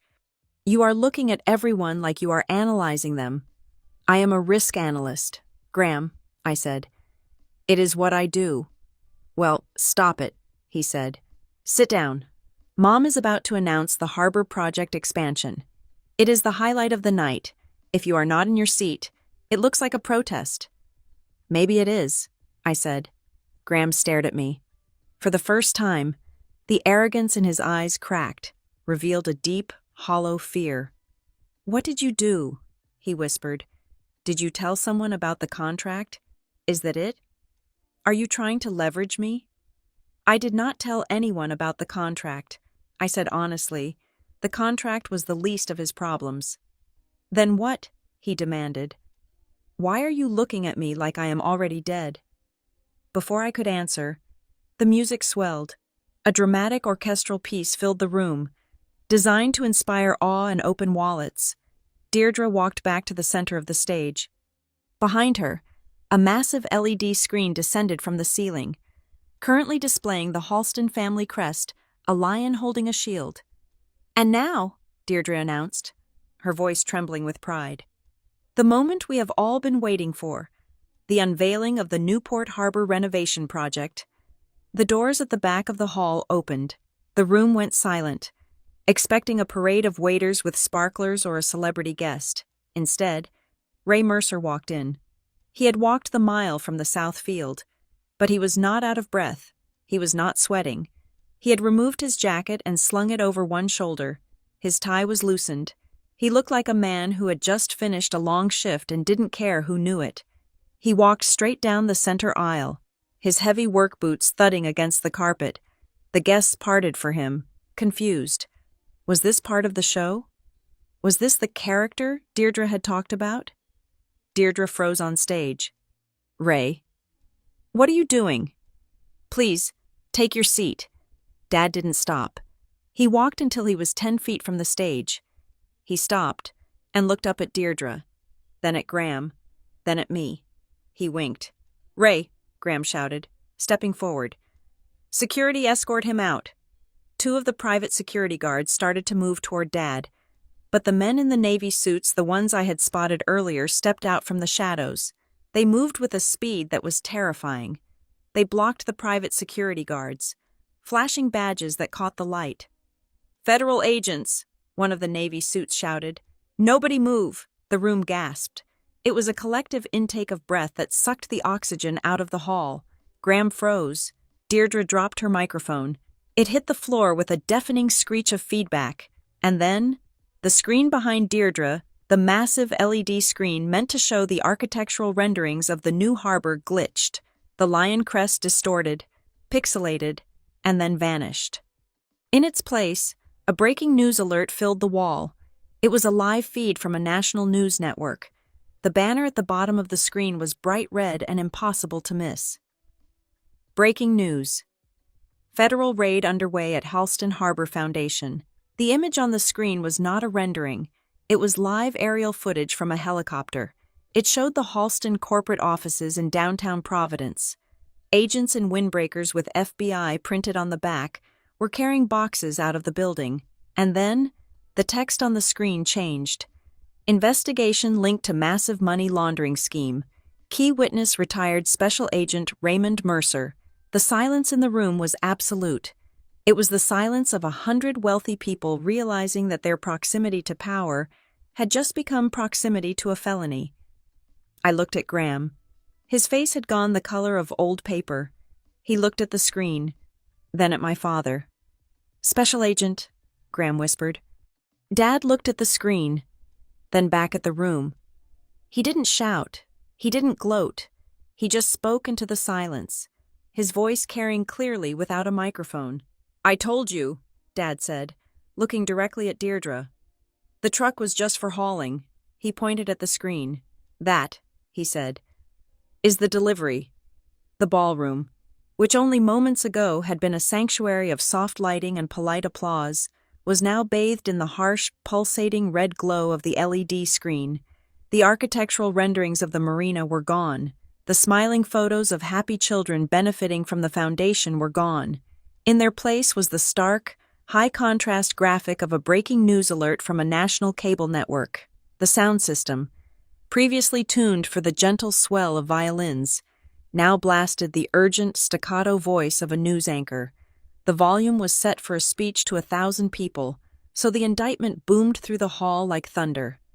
Federal agents have executed simultaneous search warrants this evening at the headquarters of Halston Enterprises and the Halston Harbor Foundation in Providence, Rhode Island, the anchor announced. Her voice was professional, detached, and devastating. The Department of Justice has unsealed a 40-page indictment alleging a decade-long conspiracy of wire fraud, bribery of public officials, and money laundering. A collective gasp ripped through the room. It sounded like the air being sucked out of an airlock. The guests, who had been holding champagne flutes and canapes, froze in tableau. On the screen, the image cut to a live shot of the Halston corporate tower. It was surrounded by black SUVs. Agents in blue windbreakers with bright yellow letters spelling FBI were carrying boxes out of the main entrance, the same entrance where Graham had proudly posed for a business magazine cover just 3 months ago. Sources close to the investigation indicate that the charity was used as a slush fund to bypass zoning laws and secure lucrative waterfront contracts. The anchor continued. Prosecutors allege that over $50 million in tax-exempt donations were funneled into shell companies controlled by family members. $50 million. The number hung in the air, heavy and suffocating. I watched the crowd. It was a study in social physics, the guests standing nearest to the stage, the ones who had fought for the privilege of being close to Deirdre Halston, began to move. They did not run. They drifted. It was a subtle, synchronized step backward, a physical disassociation. A gap opened up around the stage, leaving Deirdre isolated in her shimmering silver gown. Deirdre was staring at the screen, her mouth slightly open. Her hand was gripping the stem of her wine glass so tightly that I could see the tendons straining against her pale skin. She looked like a wax figure that had been left too close to a fire. Then, the text at the bottom of the screen changed. The ticker tape scrolled rapidly, delivering the final blow.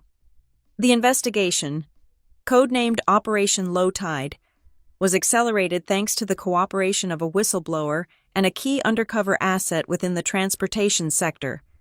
The screen flashed a new graphic. It was a file photo. It wasn't the man in the cheap suit standing in the aisle. It was a younger version of him, wearing a tactical vest, looking serious and sharp.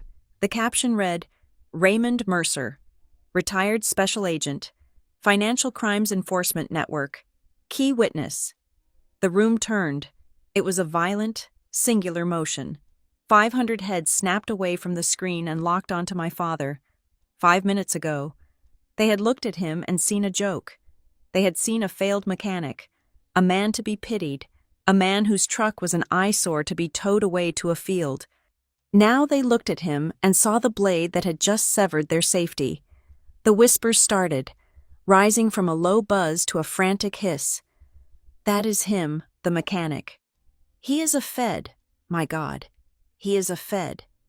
Did you talk to him? Did you say anything incriminating? I made a joke about his tires. Do you think he was wearing a wire? Smartphones appeared everywhere.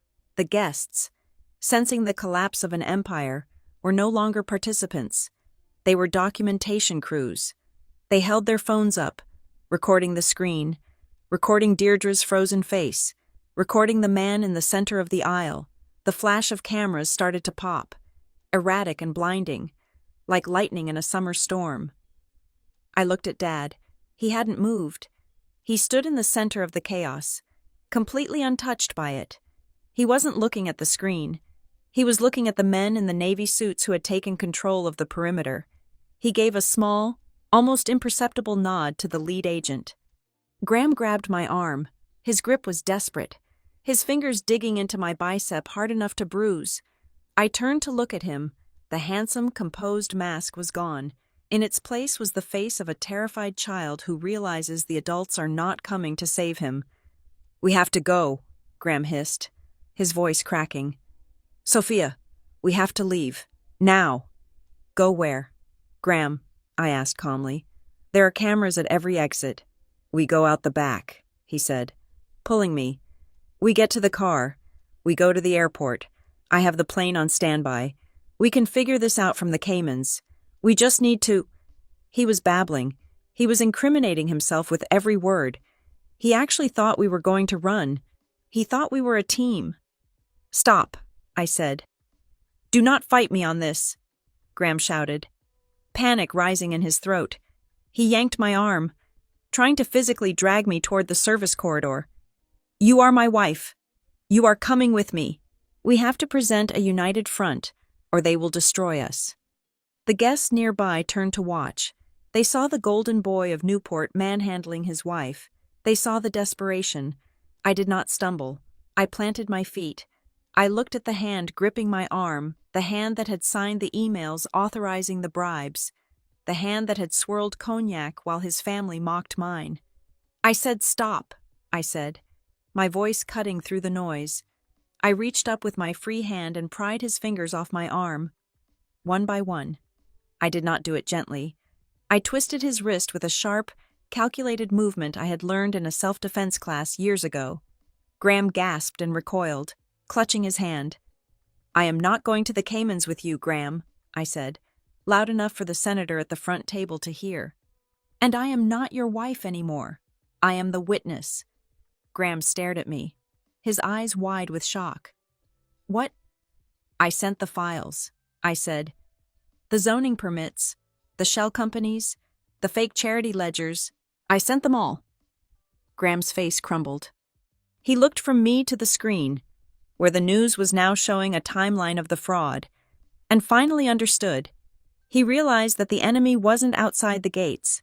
The enemy had been sleeping in his bed. "You," he whispered. "You did this?" "No," I said. "You did this? I just turned on the lights." Ray stepped forward. He moved with a fluidity that belied his age. He stepped between me and Graham, his back broad and solid. He didn't touch Graham. He just occupied the space, a physical wall that Graham could not cross. "That is enough, Graham," Ray said. His voice was not loud, but it carried the weight of absolute authority. Graham looked at Ray. He looked at the man he had called a charity case.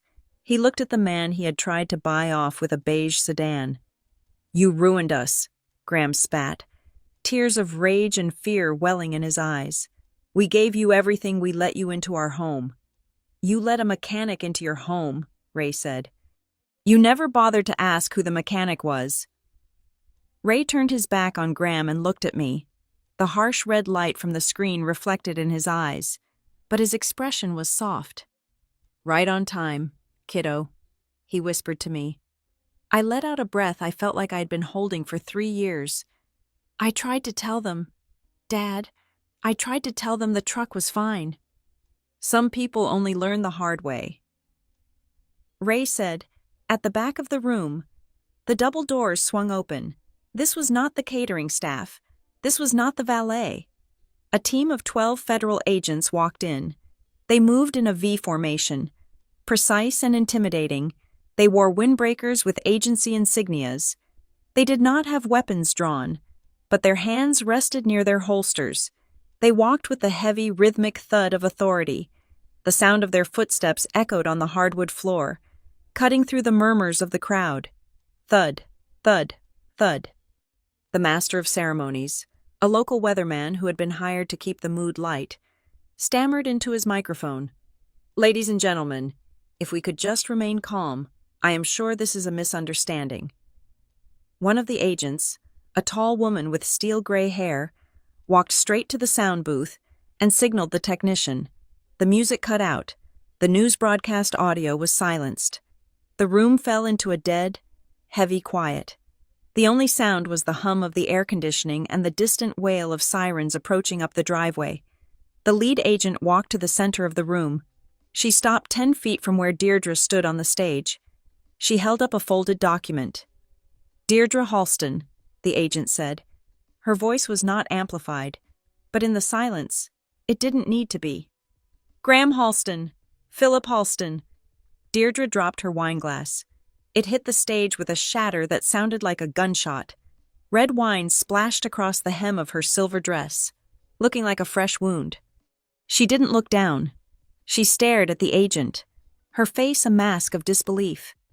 "This is a private event," Deirdre whispered, her voice trembling. "You cannot be in here. The senator is here. I want my lawyer." "Your lawyer is currently being detained at your corporate offices, Mrs. Halston," the agent said. "I have a warrant for your arrest, and for the arrest of your son and brother-in-law." The agent gestured to her team. They moved forward, creating a perimeter around the stage and the family table. The guests reacted instantly. It was like a tide going out. The circle around the Halstons widened as people scrambled to distance themselves. No one wanted to be in the frame when the handcuffs came out. The senator, who had been sitting at the head table, was suddenly very interested in the emergency exit sign. I stood next to my father, watching the empire crumble. It wasn't a slow decay, it was a demolition. Graham looked at me one last time. He looked small. The tuxedo that had fit him so perfectly now looked like a costume he had borrowed. "Sophia," he pleaded, his voice a broken whisper. "Help me." I looked at him. I remembered the way he had looked at his shoes while his family laughed at my father. I remembered the email to his lawyer about handling me. I remembered the post-nup. "I cannot help you, Graham," I said. "I am just a risk analyst, and you are a liability." The laughter was gone. The sneers were gone. The arrogance that had filled the room an hour ago had evaporated, replaced by the cold, hard reality of consequences. Ray put his hand on my shoulder. It was heavy and warm. "Watch closely," he said softly. "You do not see justice like this very often." 2 agents stepped onto the stage. One of them took Deirdre's wrists and pulled them behind her back. The click of the handcuffs was sharp and metallic. Deirdre looked out at the crowd, at her friends, her donors, her social circle. She looked for sympathy. She looked for someone to intervene. But all she saw were the backs of iPhones and the cold, judging eyes of people who were already calculating how to erase her from their contact lists. She looked at Ray. Her lips moved, forming a silent question. "Who are you?" Ray didn't answer. He just adjusted his cuff, checked his watch, and turned to me. "Ready to go?" he asked. "My ride is in the south field. It might take a while to walk." "I do not mind walking," I said. "I could walk for miles." We turned our backs on the stage, on the flashing cameras, and on the family that was being read their rights. We started to walk toward the exit, the sea of guests parting for us as if we were royalty. But we weren't royalty. We were something better. We were the ones who were free. The chaos in the ballroom was not a riot. It was a dissection. The federal agents did not yell. They moved with the terrifying, quiet efficiency of a surgical team cutting out a tumor. They secured the exits. They secured the data servers in the back office, and they secured the Halston family. Deirdre Halston was still standing on the stage, her wrists bound behind her back in handcuffs that gleamed under the harsh stage lights. The silver dress, which she had worn to signal her dominance, now looked like a costume from a canceled play. She was not looking at the agents. She was looking at me. Her face was contorted, not with guilt, but with a pure, distilled hatred. "You did this!" she screamed, her voice cracking. It was a raw, ugly sound that silenced the few remaining whispers in the room. "You ungrateful little climb-over! You staged this! You brought them here to humiliate us in front of the senator. This is a stunt." I stepped closer to the stage. I did not raise my voice. I did not need to. The acoustics of the room, designed to amplify the slightest whisper of the wealthy, carried my words to every corner. "This is not a stunt, Deirdre," I said. "And I did not stage anything. I just stopped editing the reality for you. I stopped hiding the ledger." "You are lying," she spat. "We took you in. We gave you a life, and you repay us with theater." "I am repaying you with compliance," I corrected her. "You forgot what I do for a living. I do not create drama. I analyze risk, and you are the biggest liability I have ever seen." The side door opened again, and this time, it wasn't law enforcement. It was Nora Kinsley. My lawyer walked into the ballroom carrying a leather briefcase that looked like it had seen as many battles as my father's truck. She walked past the stunned guests, past the frozen waiters, and walked right up to the circle of agents surrounding Graham. Graham was standing near the edge of the stage, his face pale and sweating. An agent had a hand on his shoulder. When he saw Nora, he blinked, confused. "Who is this?" Graham stammered. Are you my counsel?" Nora stopped in front of him. She adjusted her glasses and looked him up and down with the clinical detachment of a coroner. "I am not your counsel, Mr. Halston," Nora said. "I am Sophia's counsel." She opened her briefcase and pulled out a thick envelope. She didn't hand it to him gently. She pressed it against his chest until his reflex forced him to grab it with his free hand. "You have been served," Nora said. "That is a petition for immediate dissolution of marriage, citing fraud, emotional duress, and criminal conspiracy. Along with it is a court order for the preservation of all marital assets, freezing any attempt you might make to transfer funds to your offshore accounts in the Cayman Islands." Graham looked at the envelope, then at me. "Divorce now." "Sophia, we are in the middle of a raid." "It seemed efficient," I said. "Two birds, one stone." "But the postnup," Graham gasped, clinging to the one piece of leverage he thought he had. "You never signed it." "But the draft, the intent, my lawyers will argue that you were bound by the family trust agreement." Nora laughed. It was a dry, sharp sound. "Oh, the postnup. The one you emailed your lawyer about. The one where you explicitly stated you intended to use reputational damage as a weapon to coerce her into silence. We have those emails. Graham, we submitted them to the judge this morning. Any contract you try to enforce now is evidence of extortion, not a binding agreement. You didn't build a safety net. You built a confession." Graham's knees seemed to buckle. He looked at the agents, then back at me. "Sophia, please, you cannot do this. I am your husband." "You stopped being my husband the moment you decided I was an insurance policy instead of a partner," I said. I walked over to where the lead agent was cataloging evidence on a tablet. I pulled a folder from my own bag, the hard copy of the report I had filed with Maroline. "Agent," I said, "this is the internal compliance report I filed yesterday. It details the specific transaction codes used to launder the bribery funds through the charity." "You filed it through your firm," Graham shouted. "You breached client confidentiality. You will be disbarred. You will be fired." I turned to face him. The room was watching. The guests were watching. "I filed a whistleblower report under the Sarbanes-Oxley Act and the Dodd-Frank Act," I said clearly. "I followed every single protocol. I didn't breach confidentiality. Graham, I reported a crime. There is a difference. And because I did it through the proper channels, my job is protected by federal law. I am not the one who is going to be unemployed tomorrow."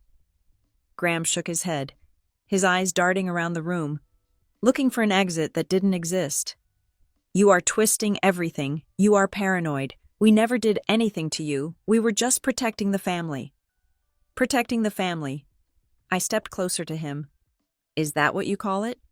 I pulled out a single sheet of paper from the folder. It was a bank statement. 3 months ago," I said, holding the paper up, "a consulting fee of $15,000 was transferred from the Halston Harbor Foundation to a private account. Do you know whose name was on that account?" "Graham?" He went deadly silent.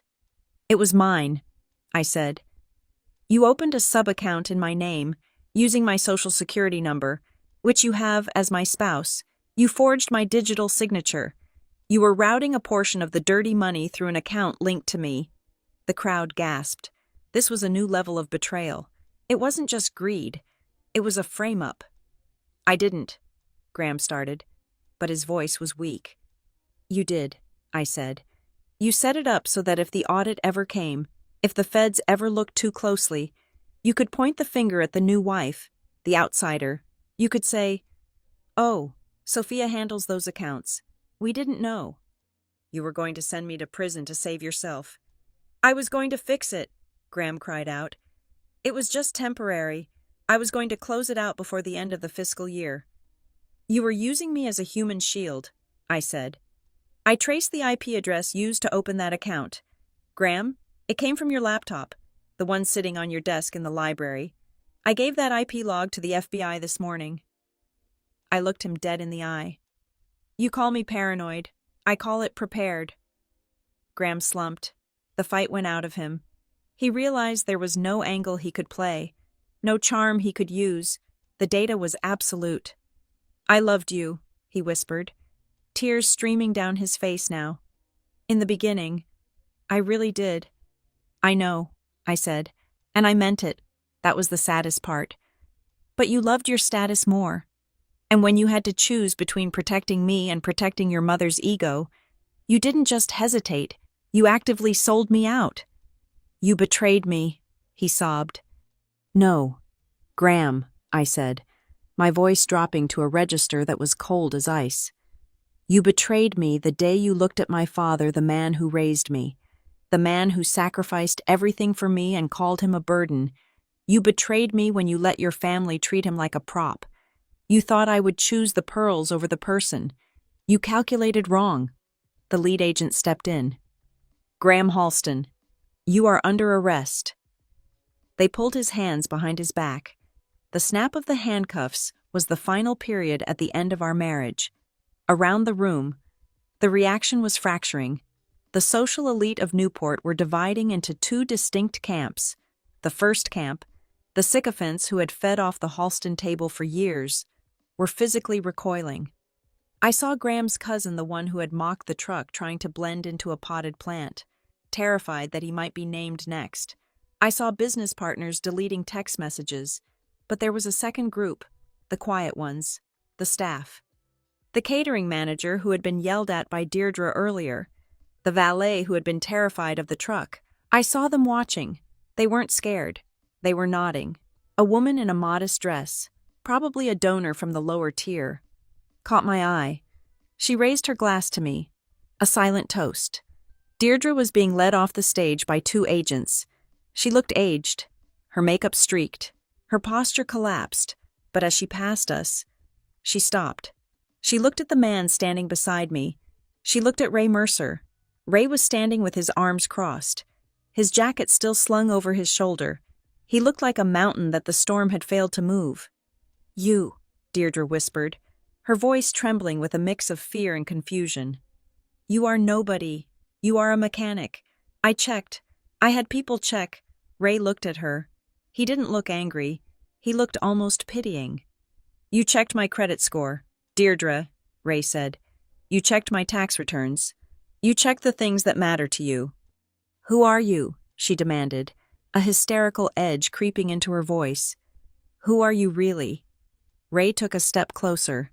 He leaned in, just enough so that she was forced to look directly into his gray eyes, the eyes that had seen organized crime syndicates crumble and cartels fall. "I am the man," Ray said, his voice low and gravelly, "that you mistook for harmless." He gestured to the agents. "Take them." The agents guided Deirdre and Graham toward the exit. The flashbulbs erupted again, a chaotic storm of light capturing their downfall.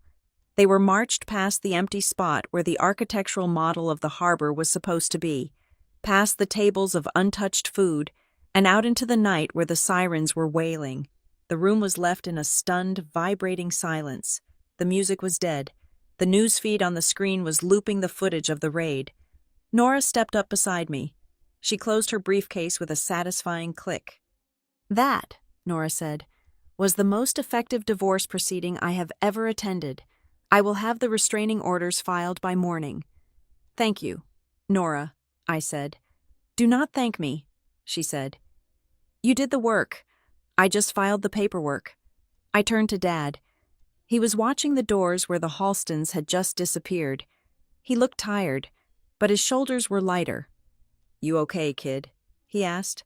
I think so, I said. I felt a strange emptiness, the kind that comes after a fever breaks. It is over. The shouting is over, Ray said.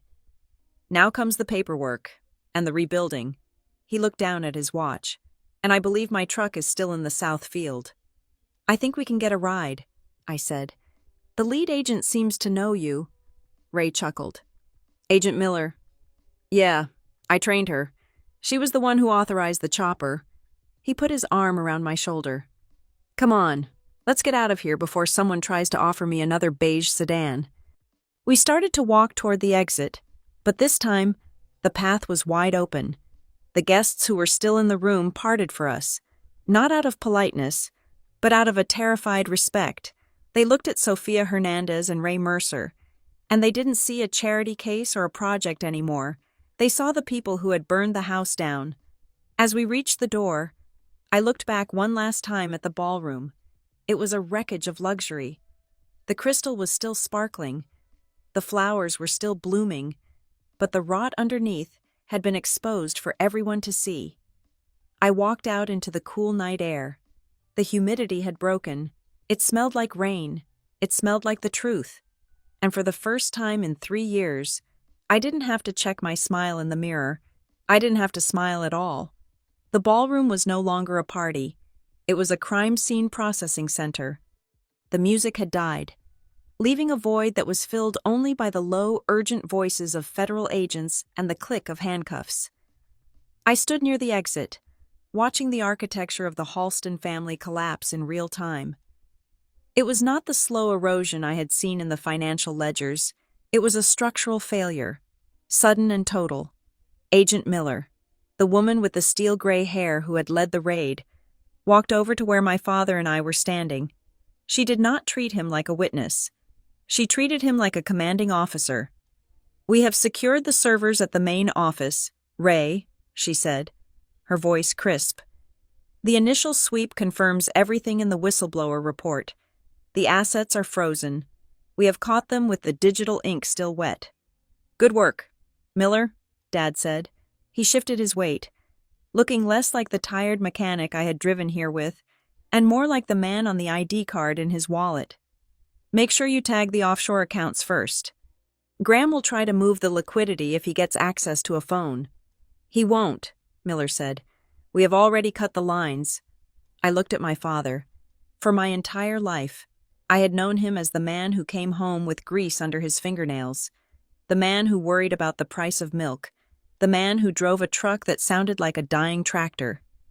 Now, I saw the other layer, the layer that had been hidden under the flannel shirts and the quiet demeanor.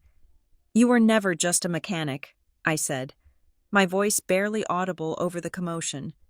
Even when you were fixing cars, you were always this. I was a mechanic, Sophia, Dad said, turning to me.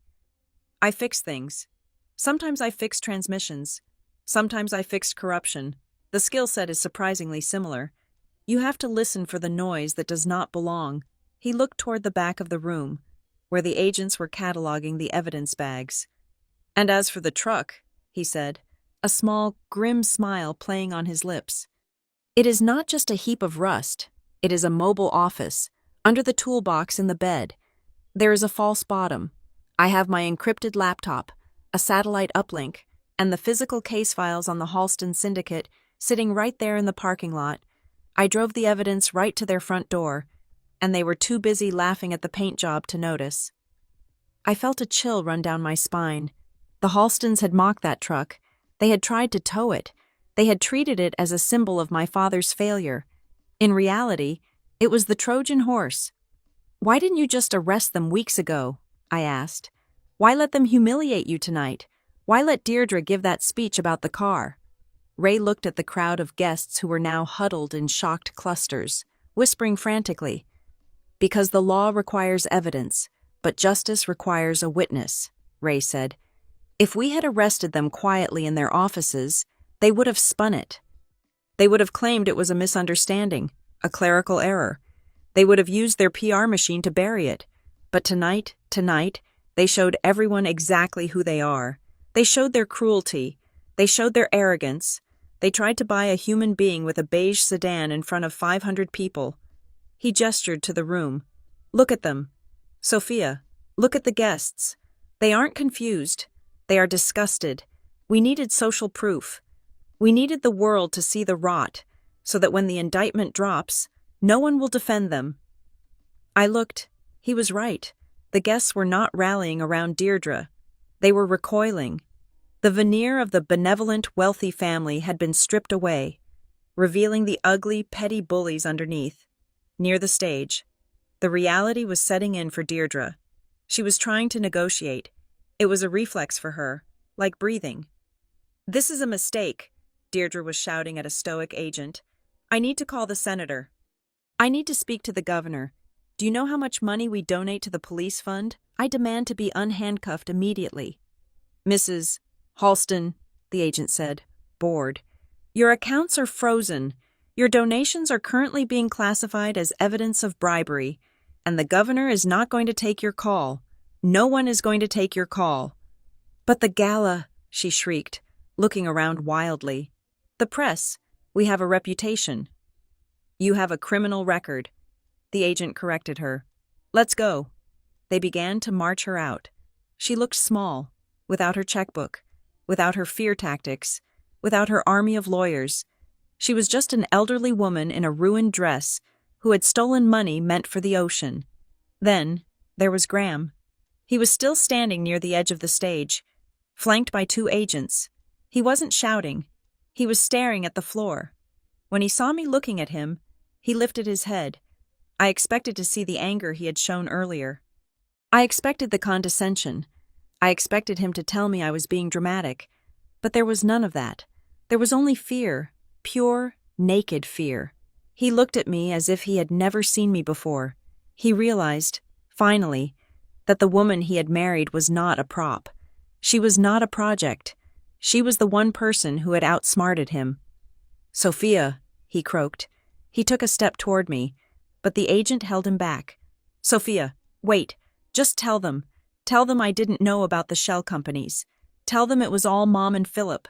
I can turn witness too. We can make a deal." He was doing it again. He was trying to use me to save himself. He was willing to sell out his own mother to avoid the consequences of his own greed. I walked over to him. I stopped 3 feet away, the exact distance of a stranger. "You knew, Graham," I said. "You signed the emails. I saw your digital signature. I saw the timestamps. You didn't just know. You orchestrated the zoning bribes. I did it for us."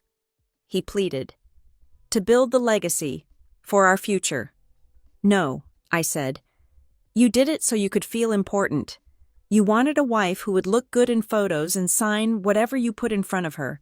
You wanted me to be small so you could feel big."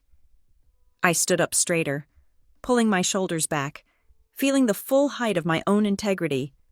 "I am sorry, Graham," I said, my voice steady and final. "But I am not shrinking anymore. I am done fitting into your boxes." Graham slumped. He looked at the floor again, defeat washing over him.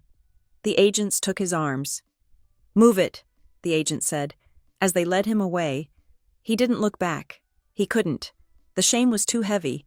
Ray walked up beside me. He didn't say anything at first. He just placed his hand on my shoulder.